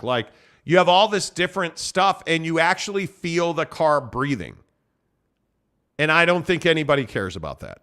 I think nowadays kids just want to drive. They want to go hang out with their girlfriends or their friends. And no, you know what they want to do? They want to buy $117,000 Trackhawks, go to the bar, and then get in trouble afterwards. That's what they want to do. With that. That's what they want to do, and that's why that story's upsetting to me. Like, that's an amazing car, dude, and people are dead now. James, what are you losing your mind about, dude? Who's ridiculing you? What question did we not answer of yours? You said talk about the game. I said, what game do you want me to talk about? And you never answered that question. What are you talking about? What game do you want us to talk about? Are you talking about the Jazz game? What? You go through these phases, James Knight, where sometimes you just lose your mind. Yeah. And I'm just saying, okay, you said talk about the game. Okay, what game would you like me to talk about? What game would you like me to talk about? Jeremy Callahan, electric cars aren't good for the environment. Correct. Battery weight to energy capacity ratio is always going to be way behind liquid combustible fuels. Well, listen, I think that the problem is marketing is more powerful than science. Mm-hmm. That's the problem. And we're going to tell people that, hey, you know what? Eat 3 meals a day. You got to eat your milk. You got to eat your red meat. That's just not true. Oh, electric cars are way better. Fossil fuels. That's just not true. It's not true. Electric cars are not better for the environment. It's not a question. It's science. The battery components and some of the electronics are never going away. They're always going to be here. Mm-hmm. And they're just going to keep piling up and piling up. And eventually, we're going to run out of room to pile up things. So, yeah, is what it is. Hunter Brown says, when humans get into an accident, no one gets better. I would agree with that. Yeah, dude. D-Rock says, e-cars need charging stations. Where are they located? National Grid is a disaster, too. Great point. We were in Nevada, somewhere in the middle of nowhere. I can't remember that. On the way to, Mammoth? Tahoe. Tahoe. And there was a Tesla supercharging station. Yeah. It was crazy. Dan Kinnersley also says, I own my holster company. Jock could have used something rather than brandishing it in his waistband. Exactly right. My God, Dan. Businessman right there, bro. Teddy Wayman, sup, guys? Driving manually is awesome. My bro had an 05 WRX boarded out, and it was a blast. Okay. Jake loves his STI. Yeah. And Loves that's it. the other thing around manuals. Like, they're dying, right? Like, the STI is a good example. I'm not saying it's the best thing out there. It's got huge flaws. Like, okay, great. But it is dying, and it is a legend, and it is, it's just sad, like all the Beamer lines, all the Porsche lines. Like, am I ever going to get the chance to own a 911 GT3 manual? I don't know, right? But, like, who's to say there's going to be one available in 20 years? I don't know if there will be or not, honestly. Yeah, I learned to drive on, I think, a 1978 Toyota Celica. Yeah. Or maybe it was in the 80s. I loved that car. Right? And I am sure that there is a reason that I dripped hydraulic fluid everywhere. But I loved driving that car, and I loved learning how to drive it. I then really learned how to drive stick on a Toyota MR2. Yeah. Like, I just enjoy it. I drive an automatic, as you guys are aware. But Jeremy Callahan says, maybe what game is the game? Yeah, I don't know. Yeah, I don't know, man. Whopper McCluskey says, drove a manual 1979 Volvo station wagon in high school. Best car I ever owned. The Volvo, I'm telling you, dude, you guys, yep. The Volvo or Audi station wagon is highly underrated. Mm-hmm. Highly underrated. You were considering one. I was. I am a huge Volvo guy. Well, it was German and then Ford. But the problem now is that it's Japanese Volvo. So It's changed a little bit. Yeah. Capazzo says, I took my driving test in a 79 Datsun pickup with a manual. Datsun. Yeah, dude. When's the last time you heard the name Datsun in the car business? Yeah, bro. Dude, it has been a long time. But do you see what I mean? All of you who have driven a manual and learned on a manual and drove a manual, you guys all remember those cars in detail, right? Like, you remember, like, how it felt, like, starting that thing up or, like, stalling it on a hill. Like, you remember all those things. I do. Like, you owned a Tacoma. You never talk about that thing. That was hated just it. like, you hated it, right? That was an automatic. And what's funny is Toyota offers a Tacoma and a manual now. Isn't that funny? I hated everything about it. Dude, I can't. I can't even do it. Yeah. All right, before we get out of here, I want to talk about this. I want to talk about this Netflix Pornhub documentary. So, in all seriousness, have you guys heard about this? Netflix has an upcoming documentary called Money Shot, and it tells the story of one of the world's most visited websites, Pornhub. Mm-hmm. It has interviews with porn stars, activists, ex-employees. It's going to debut on March 15th. It, quote, offers a deep dive into the successes and scandals of Pornhub. So here's a question for you. How do you guys view pornography as a good thing or a bad thing? Because I think this is a really interesting question. Mm-hmm. You guys already know what I'm going to say. Right. Pornography is a great destroyer of men. I view it as a bad thing. Right. Am I wrong about that? Because I did not know until I read this story yesterday night. It's one of the most visited websites on the entire planet. Did you guys know that? I didn't know that, but I have to say that's not particularly surprising. Pornhub is one of I think it's the fourth most visited website on the planet. It's crazy to me how many people consume pornography and consume it for free. Mm-hmm. And the question that this documentary asks, and I think it is really, it's kind of a fascinating question. It explores the allegations of non-consensual material. And this all started through celebrity sex tapes. Mm-hmm. One of the biggest things ever posted on Pornhub is Tommy Lee and Pam Anderson's tape. And then Kim Kardashian and Ray J. Right. Are two of the biggest things ever posted on their website. Mm-hmm. And it's made a big difference in the way that adult entertainers are paid, in that they're not paid nearly as much as they used to be paid, because now a lot of their content's free. So is pornography good or bad? I mean, I think in the big picture it's bad, but I think that, there's no getting away from the fact that the perception of that industry is changing. And I think, when you look at like TikTok as an example, but you could say this about Instagram, whatever. Yep. TikTok as an example is changing the way people look at pornography, because what do you get on TikTok? You get, all these podcasts. There's a ton of podcasts out now about how, they'll have like porn stars on and they'll have the conversations, and it's all being more normalized, right? Am I missing anything by not being on TikTok? I can't tell you the last time I was on TikTok. It has to be months. Yeah, I'm not on TikTok. I mean, I have an account, but I don't actively view it. Yeah, I wouldn't say you're missing something. I just think that the advent of TikTok / Reels has really changed the way things are viewed. I mean, all we do all day, and when I say we, I mean humanity, is we look at social media. Like, there are people who look at social media 4 or 5 hours a day. You know what I mean? Like, that's a wild number. So when you start talking about, hey, Netflix is doing a documentary on Pornhub and like exposing a lot of stuff and having conversations, like, that's going to do wonders for their business. They're profiting off of the pornography industry, right? There's no denying that. There's no getting away from that. So to me, yeah, like in the big picture, it's not good for you. Science says it's not good for you. Yeah, science says it's bad for you. But this might as well be drinking. This might as well be drugs. This might as well be guns. Like, this is this is gambling. Like, it's all the same conversation. We always come back to this point where we say, okay, hey, adults should have the choice whether or not to view this content. And what's funny to me is that, like, nobody ever really talks about, like, the right to view pornography the way we talk about the right to, brandish a weapon, let's say, or whatever. Like, it's just its own little thing over here because we don't like to talk about it because it's like nudity and sex and stuff. Like, that's the thing. But one of the other things that I thought was interesting in this article, and I think it was on Rolling Stone, I was reading it. The shaming of pornography has pretty much come to an end. Yeah. Yeah.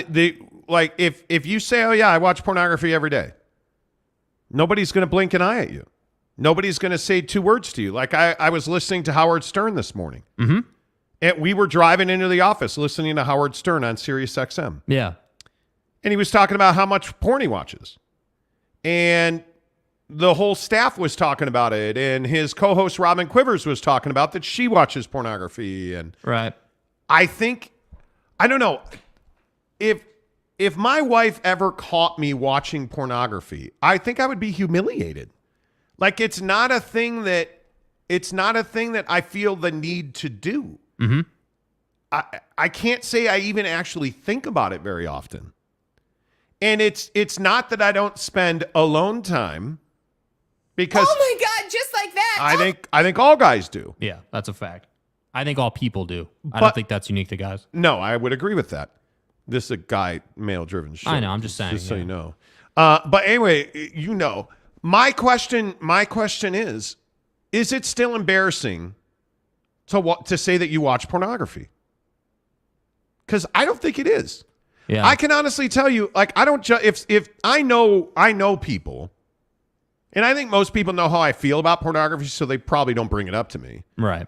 But I know people that I know for a fact watch guys I've worked with in radio have openly talked about the fact that they won't travel unless they can bring pornography with them.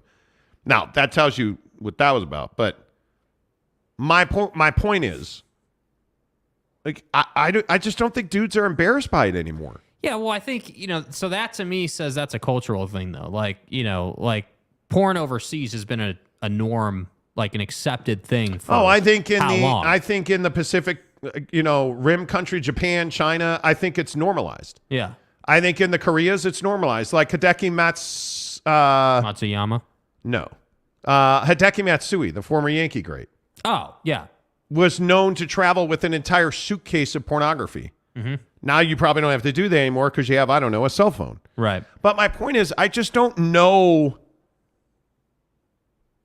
I don't know how you get around that. And one of the things I also think is so interesting is here in Utah, the LDS community is so prevalent that I do think that there's a certain level of shame when you're attached to a religion like, the LDS church or the like I can tell you when I was a kid growing up Catholic, dude, it was the worst thing in the world to think about, talk about, or watch sex. Like you could never do that.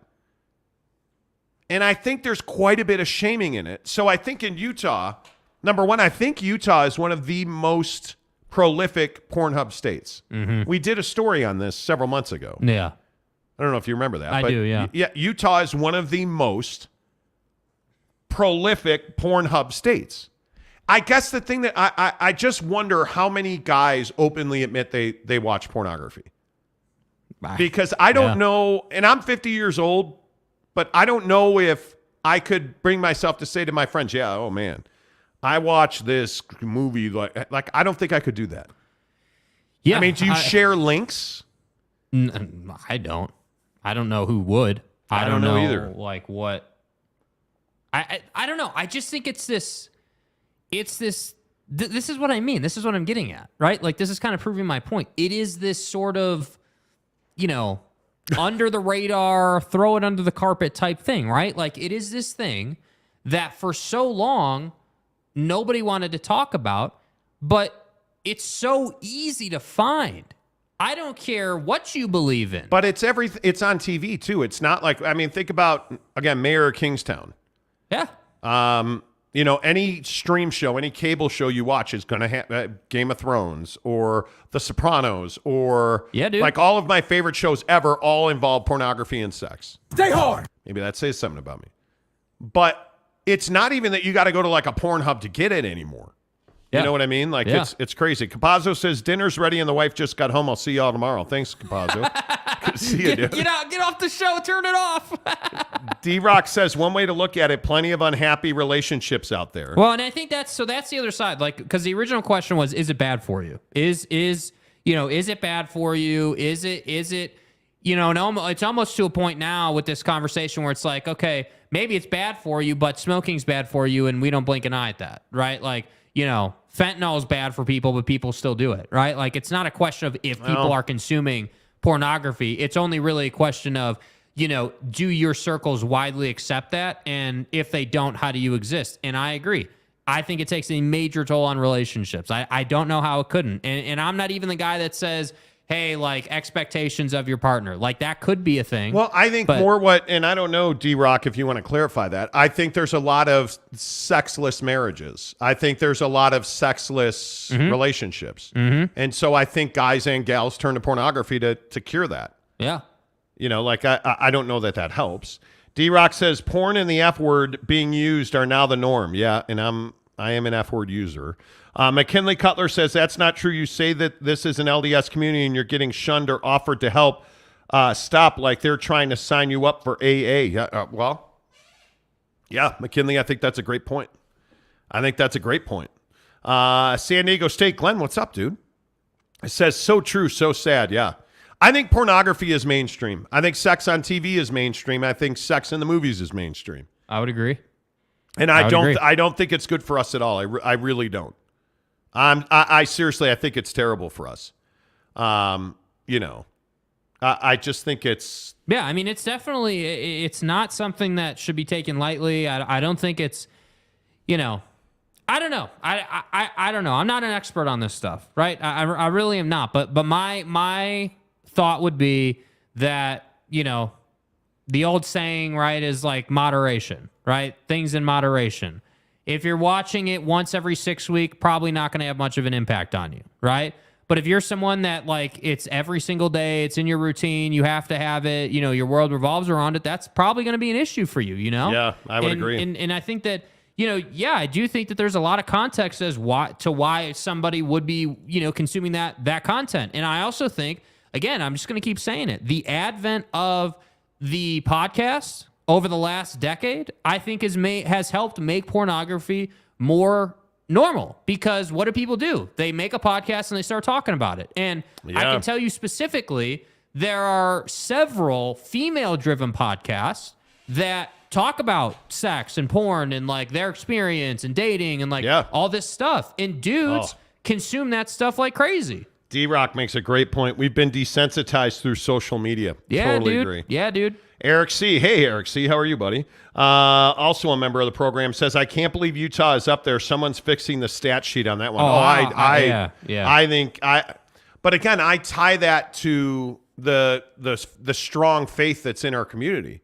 I think anytime you have a lot of guilt, you're going to have a lot of, call it sin or whatever you want, but like pornography is what McKinley was talking about. Yeah. Like it's like AA. They're trying to get you into rehab, absolutely.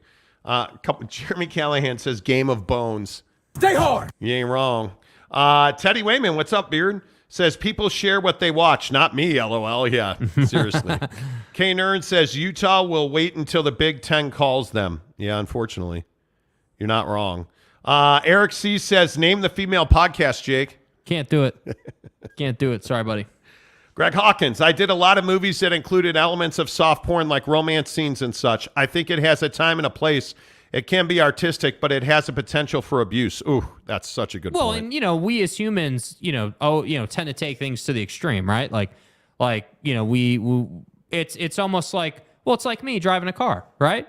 Like, hey, fill that thing up. All right, let's go drive it. Let's go have some fun with it. It's like, I watched one video, now I got to watch 15 videos. You know what I mean? Like that's how we are inherently as humans. We don't think, I just spent, 10 minutes watching adult content, and now all of a sudden 2 hours later I want to watch it again. It's like soda. Soda's a perfect example of this.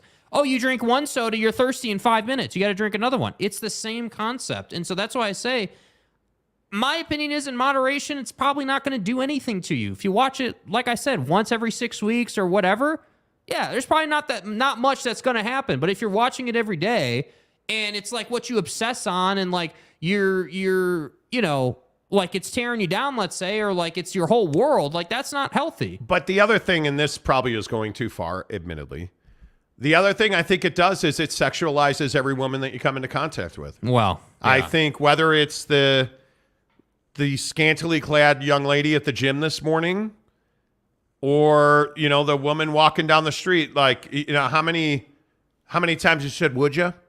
Like it's that thing. And I think the problem is this is what happens with like during the Brittany Griner case in Russia. Right. How many people talked about sex with her? Or, like, I mean, it's the sexualization that we have with every female we come into contact with. Mm-hmm. And it's become pervasive in our society. And the thing that I worry about is now I think it becomes generational. And I wonder, how does this impact family units now? Like, how does this impact? How does this in fact impact the dysfunction of teenage boys and their teenage sisters? Well, and I think the thing that's really interesting is, like, you know, we have these conversations, we talk about the negative impacts, but I also have to say, on the flip side of that, what about the economic impact? What kind of economic impact has OnlyFans had? Right? Like, people are spending a ton of money on that. You have people making 5 figures a month on OnlyFans. How did we get to OnlyFans? Exactly. Through the cell phone. Pornhub. Yeah. How did pornography explode? The cell phone. Yeah. Like, that's right. It wasn't good enough just to jump on Pornhub and, you know, do your thing to those videos. You needed a personal connection to the creator. You needed to know that he or she knew who you were and was going to do what you wanted them to do. Like, that's what OnlyFans is. And that's what I'm saying. This is not a surface level conversation. I mean, porn is definitely, like, rampant in our country. I just think it's tough to measure how damaging it is because it's case by case, just like anything else. And I by the way, I also think it's an addiction. I don't see any way that you turn that off. Like, when you're being intimate with your partner, I don't see how you turn that off. Yeah. Science says it's not a choice. You have to control your brain. Your thoughts, you turn into your words, turn into your actions. Like, yeah. Yep. I think that's a big deal. K. Nurin says it destroys many people and families. I don't know. I'm not well educated enough on. That's why we're talking about it. Yeah. I don't know what it does to the family structure. It can't be good. Most kids these days don't even go outside. They just play video games or on the phone or watching TV. Totally agree, Brady. Yeah. Totally agree. All right. The Monty Show. Whew, that was a quick 3 hours today. It was. Maybe tomorrow we do not talk about the Pac-12, Big 12 thing. Maybe. Although, by the way, we probably going to wind up talking about your boy. Yeah. Phoenix is up 57-41 at the half. Durant, Ayton, and Booker all have 12 points. Who is the only starter to make a 3-point shot for the Suns? Kevin Durant, 2 of 3. There you go. Craig's got 2 off the bench. He's got 8 points, 2 and 2 off the bench. But there you go. Kevin Durant's a plus 15. Yeah. Yep. 57-41, Suns over the Hornets. Easy peasy. As I said. Easy peasy, sir. D-Rock Irish said, great show. Jeremy Callahan said no, and no.